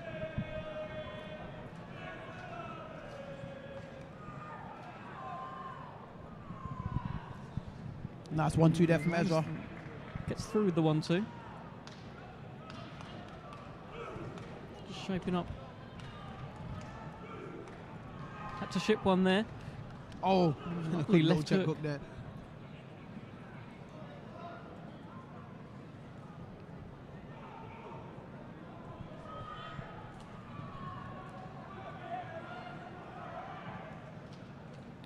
Huge golfing experience between these two fighters. 27 fights Joel McIntyre has had. This is only the 7th fight for Ezra Taylor. McIntyre's been around for years, over 10 years he's been a pro. Ezra Taylor came to the game very, very late on.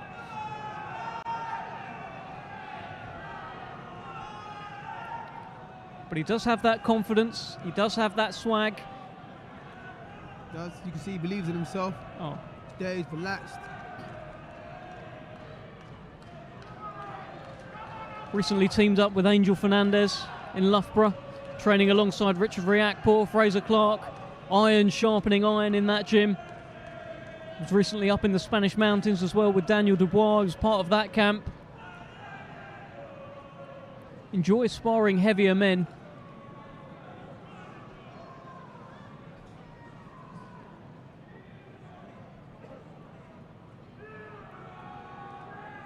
He's just having a look here at Joel McIntyre. Comes around with the left hook.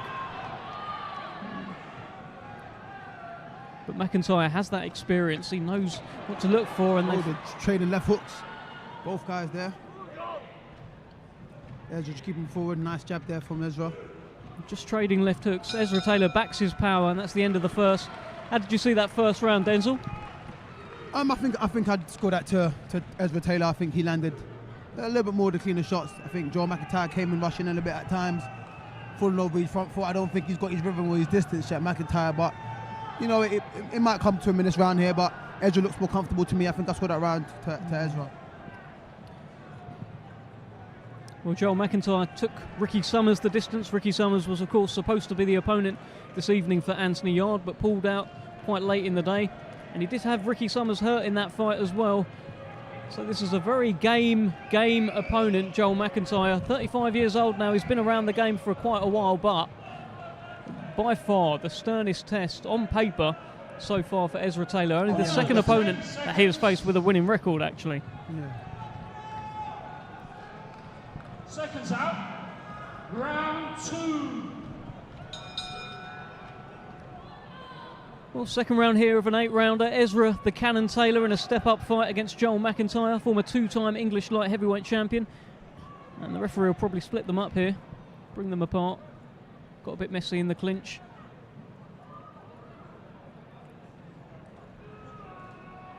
Oh, just missed with that uppercut there, Ezra Taylor. Whisker away with that uppercut. Oh, nice left to the body there from Taylor, and then a jab off of that. Boxing well here, Taylor. You just got to be careful he doesn't get clipped with any shots. Nice little jab there again.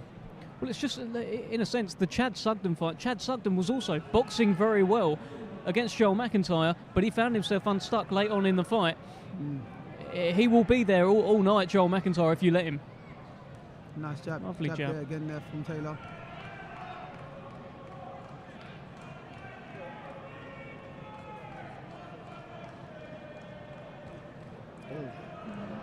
Just missed with the uppercut again and blocked left hook there from McIntyre. Just touching him with the jab as well, Ezra Taylor. But he's always been a good, shown good movement, McIntyre, in his career. Moves the upper body well. I mean, tonight he's getting caught with the jab a little bit too much. He's trying to counter off that left hook though, but Ezra Taylor's got that right hand up nice and tight.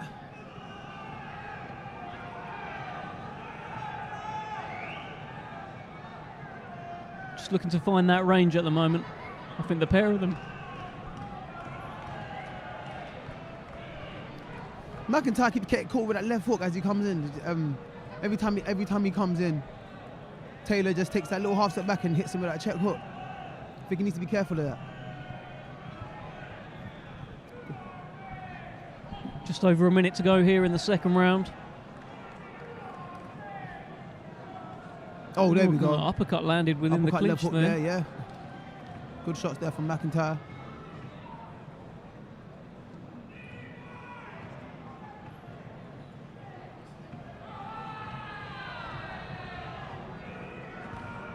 Good right hand Right there. hand, partially blocked there from McIntyre. I mean, this fight hasn't yet caught fire, but I think it will very soon. Good double jab there from Taylor. Little stab to the body as well. Yeah. Just touching him with a few of these shots, finding the range, Taylor. Yeah. Just keeps missing with those uppercuts. Just literally by an inch. Probably needs to get in a little bit closer when he throws them. Oh, good shot there big from right McIntyre. hand. It's the right hand you're talking about, right? Yeah, that is the right hand that had Chad Sugden in all sorts of trouble. Got to be careful of that, Taylor. If he doesn't want to get overconfident and start catching shots like that.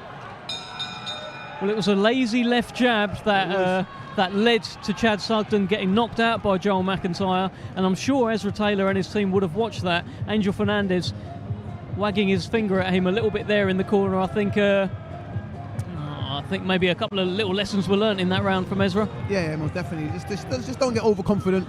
Anything can happen at any given time in any fight. So he's got to stay concentrated, stay relaxed, stay focused, and keep doing what he's doing. Well, this is a fight that Ezra Taylor chose. He wanted Joel McIntyre. It's not like someone that was just thrown on him. He said he wanted him. He wanted this challenge. He wants to step up. He isn't interested in a padded record. He wants to be number one. He wants to go on to become a world champion. He's 29 years old, and steps like this, taking jumps like this in levels, are what's going to help Ezra Taylor. Yep. Seconds out. Round 3. Third round here at the OVO Arena, Wembley. Ezra Taylor and Joel McIntyre.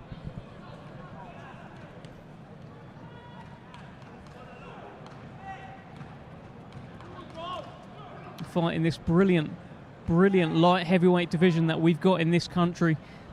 Anthony Yard, of course, back in action later on tonight, seen by many as the pick of the bunch in the country. Probably the number one at light heavyweight as Ezra Taylor here. He's looking to climb the ranks himself. He's got his hands full though with Joel McIntyre. And again he gets through with that right hand.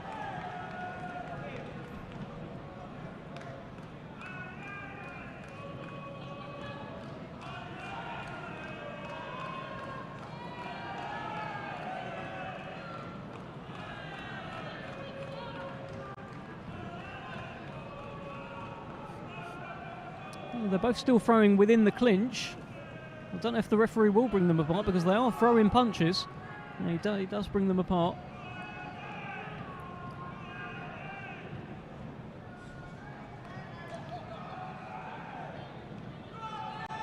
And Taylor just looking for his range there, just having a look. Shifting his feet. Just the second 8-rounder scheduled in the career of Ezra Taylor. He's extended the distance last time out against Khalid Graidia, his first 8-rounder. Said he wanted to get the rounds in. That was a jump from 4 to 8 rounds for him. Wanted to know he could do the rounds, but doesn't necessarily want to do those rounds again tonight.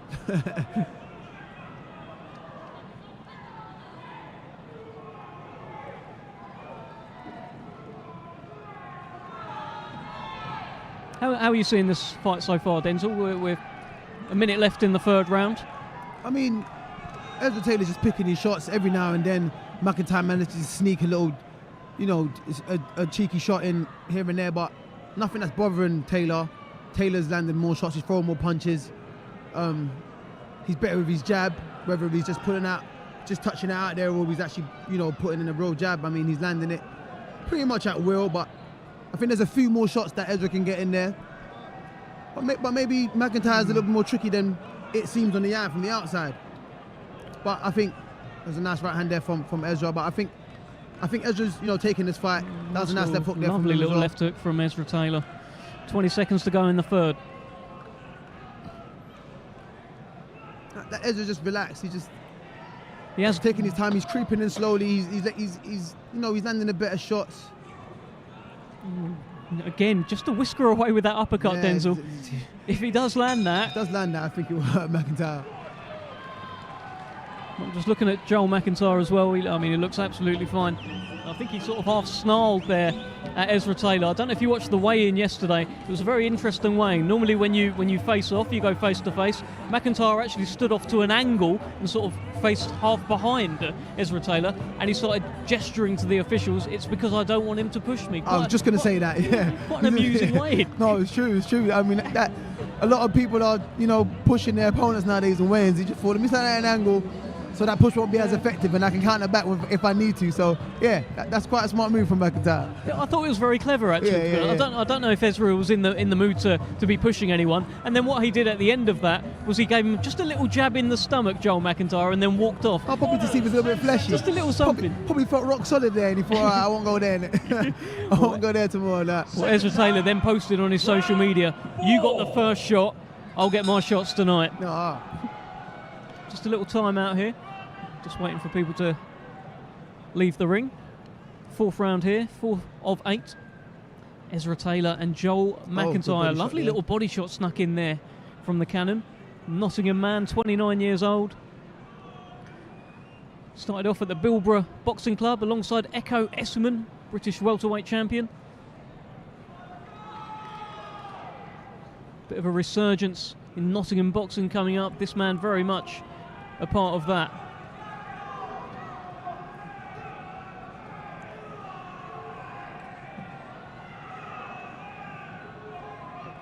It feels like both fighters are happy in these sorts of positions when they're in the clinch.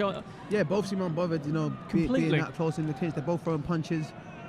The ref's letting them fight as well, so, and neither of them are complaining. So you would think just from the style that Ezra Taylor may be uncomfortable with that, and that would be sort of Joel McIntyre's wheelhouse. Yeah, trying to spoil his work and stuff. But yeah, no, he's comfortable in there. He hasn't complained once about being in that close or being held or anything.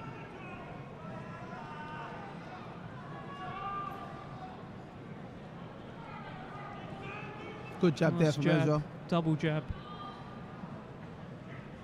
Oh, and a nice right hand there. Just letting that right hand go more and more. Oh, just a whisker away there as well.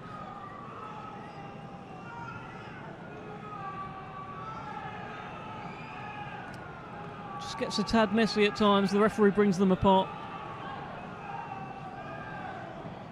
Minute and a half left in the fourth round here in London at the OVO Arena, Wembley. The third of your YouTube fights that we've got. Ezra Taylor against Joel McIntyre. 8 rounds at light heavyweight. And so far, pretty good job from Ezra the Cannon Taylor, but Joel McIntyre very much in this, very much landing. And Ezra Taylor is trying to land that big uppercut. I just saw you shake your head, Denzel. He was just missed again with it. Just missed by an inch.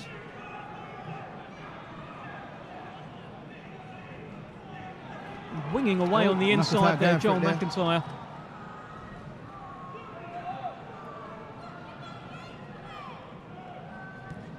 Oh. Right hand partially blocked.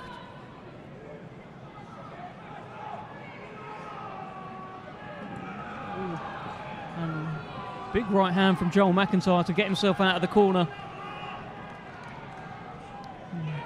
And Taylor just fooling around a little bit with his feet. He does like to box with a little bit of swag, has a bit of fun in there. He says it's all about enjoying himself. Around 10 seconds left here in the 4th round. Gets through with the right. And that's 4 rounds done here. Ezra Taylor and Joel McIntyre, light heavyweight contest. And as I mentioned earlier, it is a thriving light heavyweight division. We've got Anthony Yard on the show later on this evening, seen by many as the #1 in the country. Callum Smith's probably got something to say about that. He takes on Artur Beterbiev early part of next year. Your friend Dan Aziz takes on Joshua Buatsi. But what about this? Let's talk about the WBO Interim Heavyweight Championship fight. The reason that we are here, the reason that we are on this stream. Zhilei Zhang, Joe Joyce collide once again tonight. Join us from 7:30 p.m. on TNT Sports 2. A huge heavyweight rematch. Will it be repeat?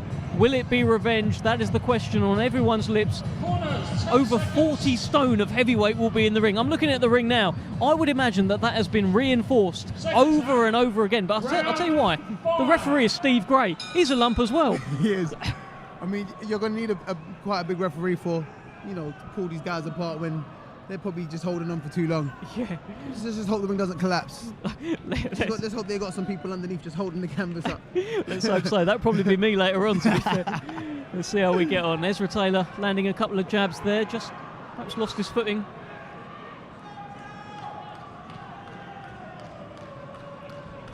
Joel McIntyre just seems to be there's something in his eye where he's just setting about him a little bit, but the right hand landed from Ezra Taylor, and the jab and the uppercut. This time now it's starting to land, Denzel. That uppercut is just starting to land every now and again now.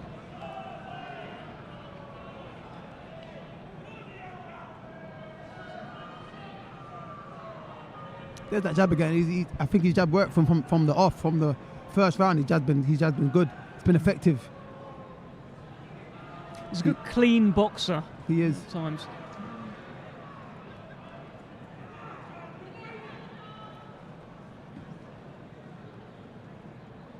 They find themselves on the inside again, up against the ropes. The referee has a look. Doesn't split them. Triple left hook there, and he's opening up here, Ezra Taylor. Joel McIntyre looks at him. I think he's okay, but he is retreating. He is backing up. May just be playing possum. But Ezra Taylor again. Oh, good left hook there from Ezra Taylor. He's closing that gap now.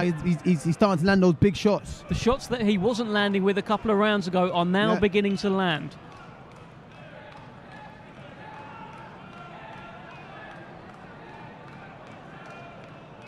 Just giving him something different to look at.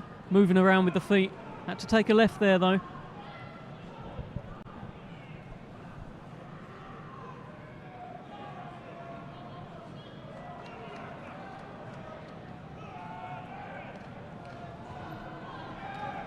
Just catching him with a little check left hook on the inside as Joel McIntyre came in. The right hand partially landed. And again that jab. That jab has been so effective tonight so far for Ezra, Denzel, and the right hand now following through.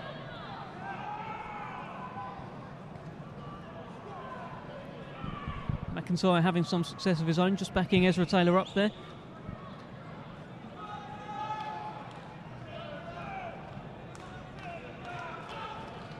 And 20 seconds left in the 5th round here. Nice movement in the corner from the cannon. 10 seconds to go. And Ezra Taylor, and for a moment they just stand and look at each other quite defiantly. It began with Ezra Taylor, and Joel McIntyre said, okay, you looking at me? Well, guess what? I'm looking at you too. A nice moment. I'm sure we can meme that, and that will go around. 5 rounds completed here. Light heavyweight Ezra Taylor in his step-up fight against former 2-time English light heavyweight champion Joel McIntyre, who has his own ambitions, by the way. Again, I asked him at the beginning, Why are you going to win this fight? He said, I have to. He said he's made a few promises about him winning this fight. I'll tell you what, he's doing okay. He's not out of this yet, but you would say Ezra Taylor has probably dominated with that jab so far, Denzel. Yeah, no, most definitely he has, and I think he's taken the back end of this fight as well. I think he's taken the later rounds, whereas you'd have thought it was McIntyre that would step up in the later rounds, knowing that he has that championship experience. But so far, I think it's Ezra. I think the last round was his best round of the fight, and you know, I think he's going to step it up again all the way to the end of the fight. Round 6. Well, Ezra Taylor made it very clear. He said that he respects Joel McIntyre. He said he believes that he's a good fighter. He just believes that he is better. And right now, he's showing he is. That's another nice jab there. Just popping McIntyre's head back. Oh, McIntyre tried to come over with that right hand. Well, that's what he does. That is what he does. But look, Ezra Taylor again showing that variety. It's not just jabs to the head, he's jabbing to the body as well, stabbing him to the body. Good variety to the work here. He's moved his feet well as well, Ezra Taylor.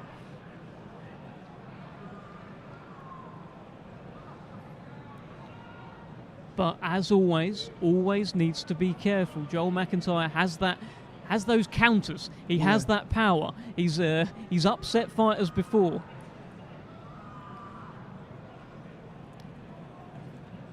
He actually had a moment, McIntyre, where he thought about retiring. I think he actually announced his retirement after his loss to Miles Shinkwin, but then the bug got him again. He watched Michael McKinson, a fellow Portsmouth man, get back into the sport, have a bit of success, and he thought, you know what, let's give it another go.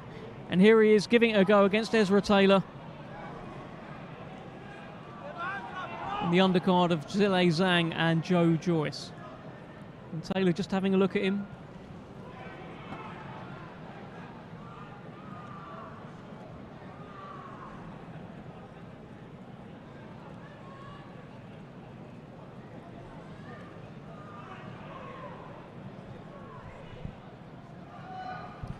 Just the 18 amateur fights for Ezra Taylor. He used to think he had 20 odd, then he actually checked his card and it was actually 18. He'd been telling people the wrong story.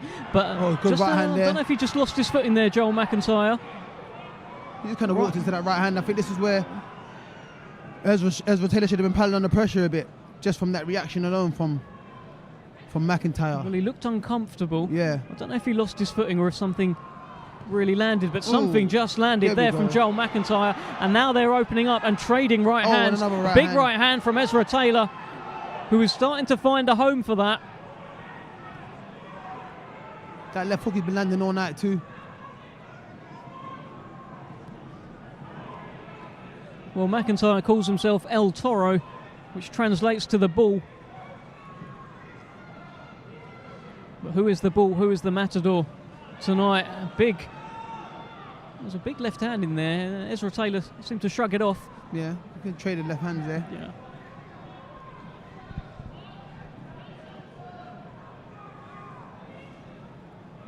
I think they both had success in this round. 10 seconds to go. There's been a few good trade-ups. There was a moment where Ezra Taylor was just landing a couple of right hands for fun in there. McIntyre not going anywhere. Little one just on the bell there from Ezra Taylor. It goes back to Angel Fernandez in the corner. Of course, his old amateur coach Ray, still part of the team. And of course, the reason that we are here, huge heavyweight rematch tonight. We're finally here. All the build-up is done. All the talking is over. All of the stuff that's been said about press conferences, it's all done. It's happening tonight. Zhilei, Zhang and Joyce collide once again with the WBO Interim Heavyweight Championship on the line. The winner will become the mandatory challenger for the world title. Tonight you could be looking at a future world champion live on TNT Sports in the UK and ESPN Plus in the States. Thank you so much for joining us as part of the YouTube stream here. We are 3 fights in, 8 rounds at light heavyweight. Round 7, Ezra Taylor against Joel McIntyre. It's been an entertaining scrap here. That last round in particular, round 6, they did start opening up, Denzel. They did start opening up. They started trading shots. Taylor started landing some big shots and McIntyre felt like he had to just fire back. And yeah, they traded some shots. I mean, this round has started off a bit, I wouldn't say cagey, but slow again, but I'm guessing it will catch fire as time goes on in this round.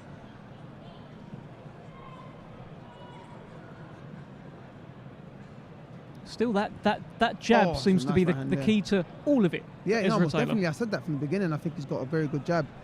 I think he's using it well in this fight.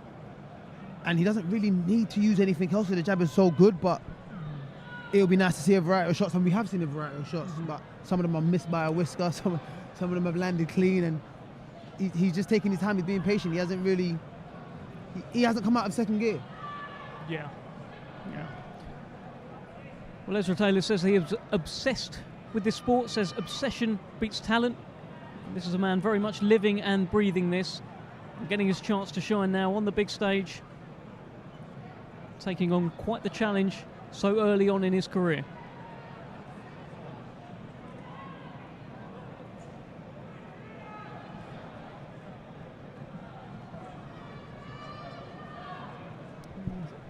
Just crowding his work there a little, Joel McIntyre. They clinch on the inside.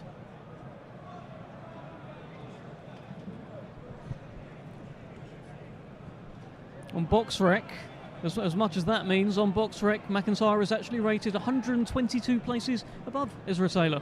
Oh, wow. I mean, now after this fight, Ezra will be ranked 122 places higher.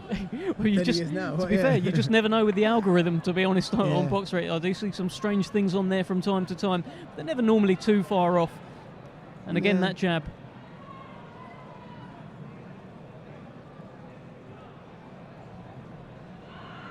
That was a good left hook there, counter as McIntyre fell in. McIntyre leading with the right hand there, falling in. Yeah. Oh, left good himself sneaky open. shots on the inside there from Ezra Taylor. Yeah, it's the sort of shots that maybe you'd expect from a much more experienced fighter to be sort of like throwing little shots in like that on the inside. Double right hand just missed by a whisker there. Nice straight right hand there. It just goes to show that, you know, him saying he's obsessed with the sport. I mean, he really means that. I mean, he's learning as much as he can in such little time. No, absolutely. Again, gets through with the right hand. 10 seconds left here in the 7th round. Joel McIntyre did. Both just backing off, and he's gone after him. Well, it was a little bit of, he calls himself El Toro, Joel McIntyre. He calls himself the Bull, but he was the Matador in that little that little exchange there at the end of the 7th round. It's been a couple of times now. We could potentially get memes out of this. They've stared at each other. They've done a little bit of Matador and Bull, and they've done a bit of boxing as well, Dental. Yeah, a bit of boxing. But how have you seen this fight through 7 rounds? I mean, I think I've kind of seen it one way. I mean, McIntyre's putting up, you know, he's trying his best. He's putting up a performance, you know, the best he can. But I just think Taylor's not bothered. He's not bothered with anything that McIntyre's throwing at him or anything he has for him. He's just casually just using his jab, moving around the ring, catching him with the check hooks as he's coming in, catching him with right hands. The uppercuts were missing a little bit earlier in the fight. But he's managing to land other shots, and I just think he's winning this. I think he's won every round so far, if I'm being honest. 8 and final round. Well, final round here. I mean, it's the 8th round, and he wouldn't blow out a candle. Like, Yeah. I mean, to be fair, this is only the 2nd time that Ezra Taylor's done 8 rounds, that he's heard the bell for the 8th round. And the fitness is clearly there. He looks comfortable. Yeah. Jabbing, moving, dancing. Oh, good shots. Right oh, good right hand there. Oh, and now he's turning up the pressure. Now he's turning up the pressure. And Ezra Taylor has gone looking for him here in the 8th and final round. 2.5 minutes left. Needs to still be wary of those, of the counter, but he wants that stoppage now. A good flurry of shots there, landed head and body. I mean, McIntyre's still there. He didn't really back up much, but he's still there. But we've certainly got the attention of Joel McIntyre. Yeah. Who is now coming forward, I think, as Ezra Taylor just catches a breath to come back again. And ties him up. 2 minutes left in the 8th and final round. Joel McIntyre from the Lee Park estate in Portsmouth. Same as Tony Oki.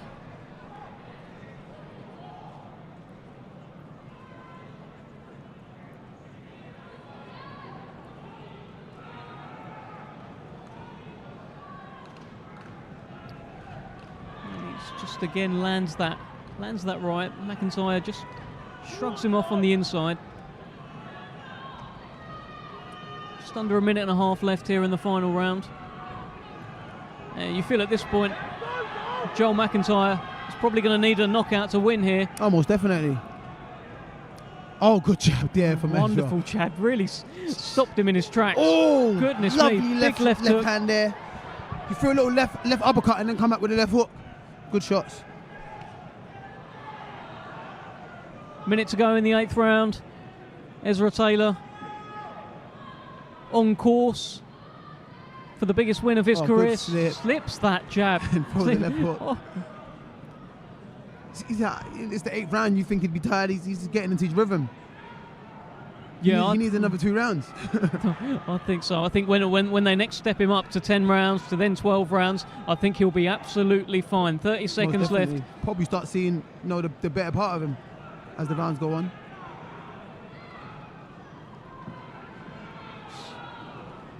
Oh, great shots there from Ezra Taylor. Lovely body shot. Again, needs to be wary. Lovely body shot, and he's got his attention. Hurt now. And Joel McIntyre is clinging on. I think he's going to see this out, though. 10 seconds to go here, but he is definitely hurt in the corner there. And Ezra Taylor is opening up. The referee is having a look at this, and the referee has seen enough.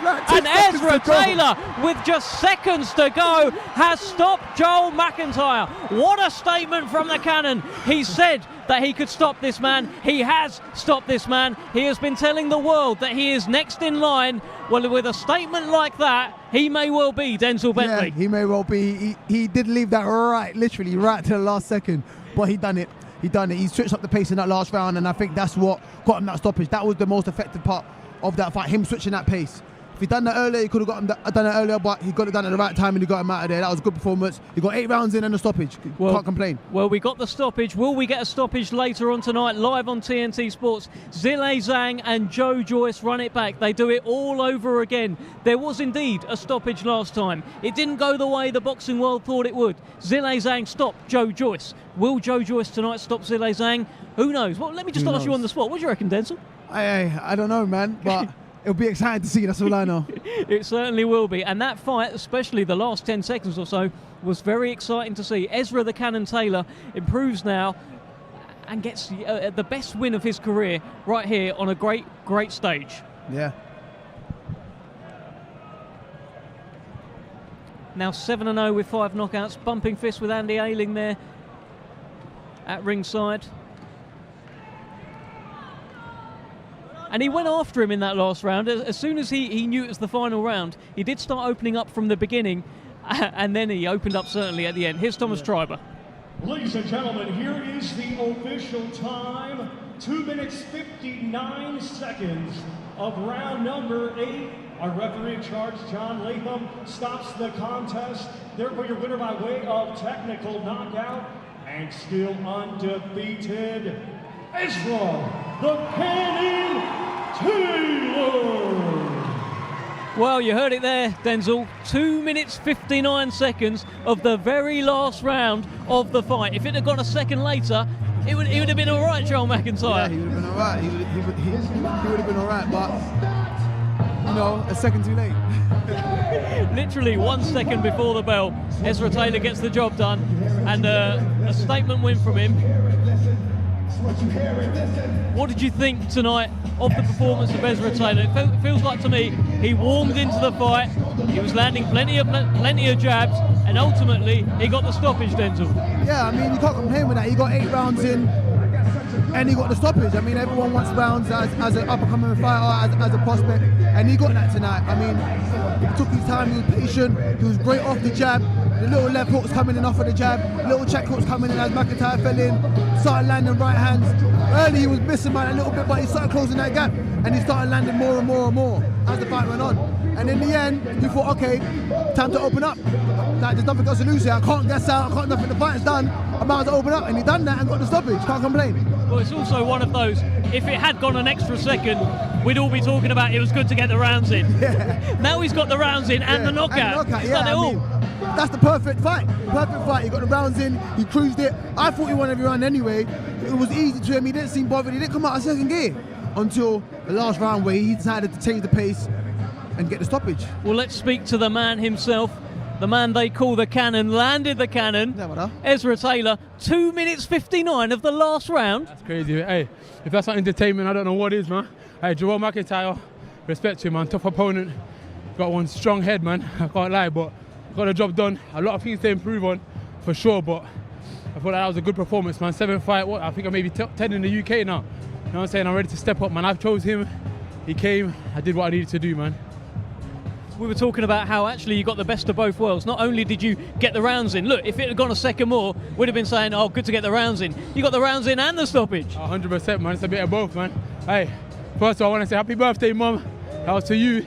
Shout out all my sponsors, all my supporters, man. Global Solution Clothing, Breeze, FNA, London Needs Cooling, Centaur, everyone who helped me and supported me, man. Everyone around here, everyone who's tuned in as well. Thank you, man. I think it's my time to get some TV time now.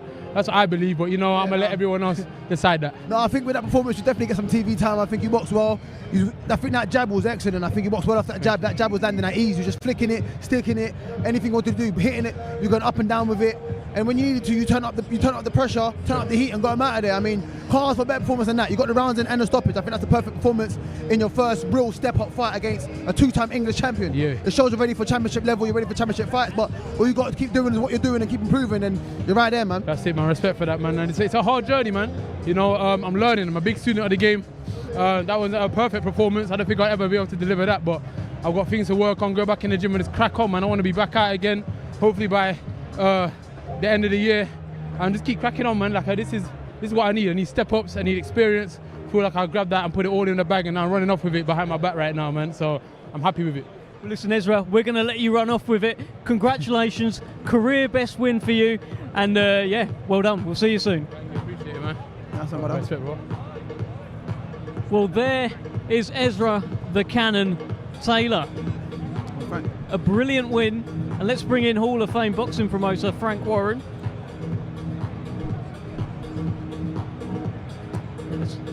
We can see Frank Warren just having a quick chat with Ezra Taylor there. I'm sure he was over the moon. Frank, you right? Frank, thanks for joining us. What did you think of Ezra Taylor there? I thought he boxed really well. I thought he's nice and composed. And then at the end, when he had to turn it on, he turned it on. And when you know, any fighter watching that, when you're letting your shots go, the referee's got no alternative but to stop it, because nothing was coming back. And that's what you've got to think about. Just let him go. And he, you know, I thought he boxed very intelligently against a tough opponent. You know, McIntyre's a tough guy. Well, look, we were talking about if it had gone a minute more, we'd have said, oh, it was great to get the rounds in for Ezra Taylor. Yeah, or second more. Second more. He's got the best of both. Hasn't he? He's got the rounds in and he got a stoppage. Let's talk a little bit about the main event. This is it, Frank. How are you feeling about this? Joyce, Zhilei, Zhang, they run it back. Tell us your thoughts now. It's fight night. Look, I mean, it's common sense, really. He can't do what he did last time, Joe. He's come in much heavier. Was he 25 pounds heavier than the last fight? He's not got a lot of head movement. He's not had a lot of head movement as a pro, and he takes a shot to land his shots. Unfortunately, last time I think he wasn't coping so good with the southpaw style, and once his eyes started closing, and Zhang's an intelligent guy, he was targeting that all the time, eventually he couldn't see. He can't get into that situation again. He's got to get out there, he's got to get behind his jab, he's got to be first, he's got to put the pressure on Zhang, and he's got to take him into the latter round. Because I think, I may be wrong, but I think in the later rounds, I think Zhang slows down a little bit. So that's for me is what I would do if I was his trainer. And what did you make of the shape of Zhang yesterday? Because not only was Joyce heavier, Zhang was heavier too. We've got 40 stone of heavyweight in there tonight, Frank. Well, I just hope the ring stands up tonight. We might have to reinforce it. But no, they're two big lumps. I mean, massive. So it's going to be about half a ton in there, and they're fighting. So it's going to be interesting. But look, it's an intriguing fight, and everything's on the line for both of them. Because normally you'd say, like, you know, the loser can come again, but how everything's going on at the moment, in as much that I think you will, or we will, I hope, get a unification. And immediately after that, if that happens, the relevant governing bodies will order then the mandatory. So it's the IBF, which is Hrgovic, and then it's the WBO. So this is for the WBO interim tonight. So the winner is the mandatory.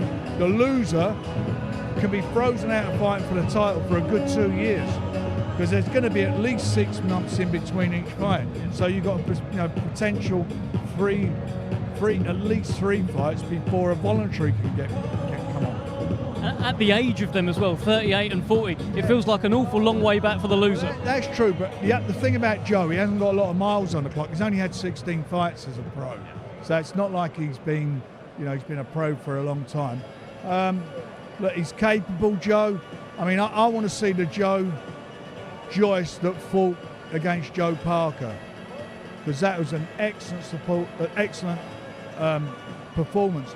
I mean, he got caught a couple of times again in that fight, because that's the way he fights, but I thought he really boxed well, and I hope he can put that type of performance again together tonight. And the return of Anthony Yard as well, let's not forget. I mean, we wanted Ricky Summers. Of course, Ricky Summers pulled out late in the day, but the good news is we get to see in this same arena Anthony Yard fight again. Yeah, and I'm looking forward to see Anthony back in action. He's got to get the rust out of his system. He's been out for a while, but comes through tonight, and then we'll be looking at sorting out a world title fight for him, or a big fight. For me, an ideal fight would be the winner of Buatsi and Aziz. Big domestic buster. A lot of money to be made by the fighters, and everybody will buy into that. But whatever happens, he's got to be in a big fight next time round. Well, Denzel Bentley wants to be in big fights as well. Denzel, I mean, you've been talking about Nathan Heaney, Hamza Shiraz. What do you want, and anything you want to say to Frank? I mean, I want another world title fight, but I know I've got to get through these fights to get there. It should be world champion. Yeah, well, that's it. It's funny, we always can look back and be smart after the event, or the benefit of hindsight. But it's only those first 4 rounds where I think, my opinion, is that looking at those first 4 rounds, you let him have those first 4 rounds, where I think you'd have got your foot on the gas then with your fight, as you showed. Yeah. But that's a lesson to be learned, because a lot of people going into that fight didn't give you an earthly. I mean, we fancied it. Yeah. So now the name of the game is to get you a big fight, which you will have by the end of the year, and then it won't be a world title fight, but you certainly will get one next year. Yeah. And there is, I mean, all the guys between them, you talk about, Nathan, you talk about Hamza, there's some great domestic fights there. And it's not the end of the world for the loser. And I mean, it's not. You look at George Groves against, what's his name? James DeGale? The gold medalist. James DeGale? Yeah. You look at that, they both went on 1 world titles. It's not the end of the world, For me, it's big fights are there to be made, and the fans want to see it. And it's great experience, and more importantly, putting money in the bank. Yeah. Need the money in Exactly the bank. that. Well, there you go. Thank you so much, Frank, for joining us. We'll let you go and get your seat now. Thank you so much. Okay. Denzel Bentley as well, thank you so much. Well, there we have it. That was our live undercard. And look, join us on TNT Sports, 7:30, a huge heavyweight main event. Denzel Bentley, you're excited about this main event. Come on. I am. I'm excited about this main event. I can't wait to see it. They've both put on a lot of weight, so I think it goes earlier than the first round, but which way, I can't call it. Literally, some of these guys, 20 stone, that's like 2 me's. That's like 2 me's. Imagine that. Goodness me. 40 stone of heavyweight in the ring tonight. Join us on TNT Sports, a fight of genuine consequence in the heavyweight division. You could be looking at a future world champion tonight. Thank you so much for joining us. These are the moments that change the course of people's life. That was a nightmare for Joe Joyce. He had immeasurable Zhang may have his number. Effect on his mentality. Joe started to read his own script. What should Joe do next? Got everything right. It's over! You can't do the power!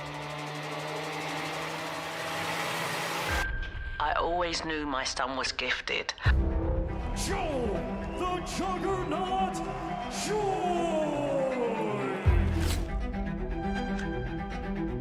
He just quietly gets on with it. Stylistically, that was a nightmare for Joe Joyce tonight. When they say, for me, you can't do this, I always have to prove to them, yes, I can. It looked awful, didn't it? Joe Joyce is not a brilliant boxer. Joe has always been written off. But no matter the setback, never, ever back down. Joe Joyce by knockout. He's developed that resilience. Would you like a rematch? He's grown up with that from a very, very young age. Does Joe Joyce go into the immediate rematch? Maybe not.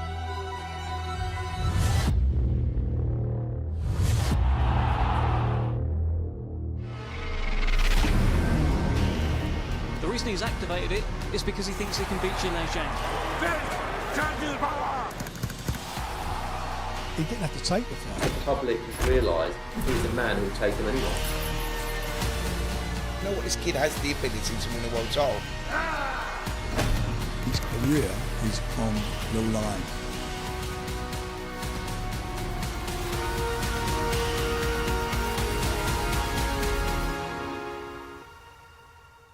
Go get it, son.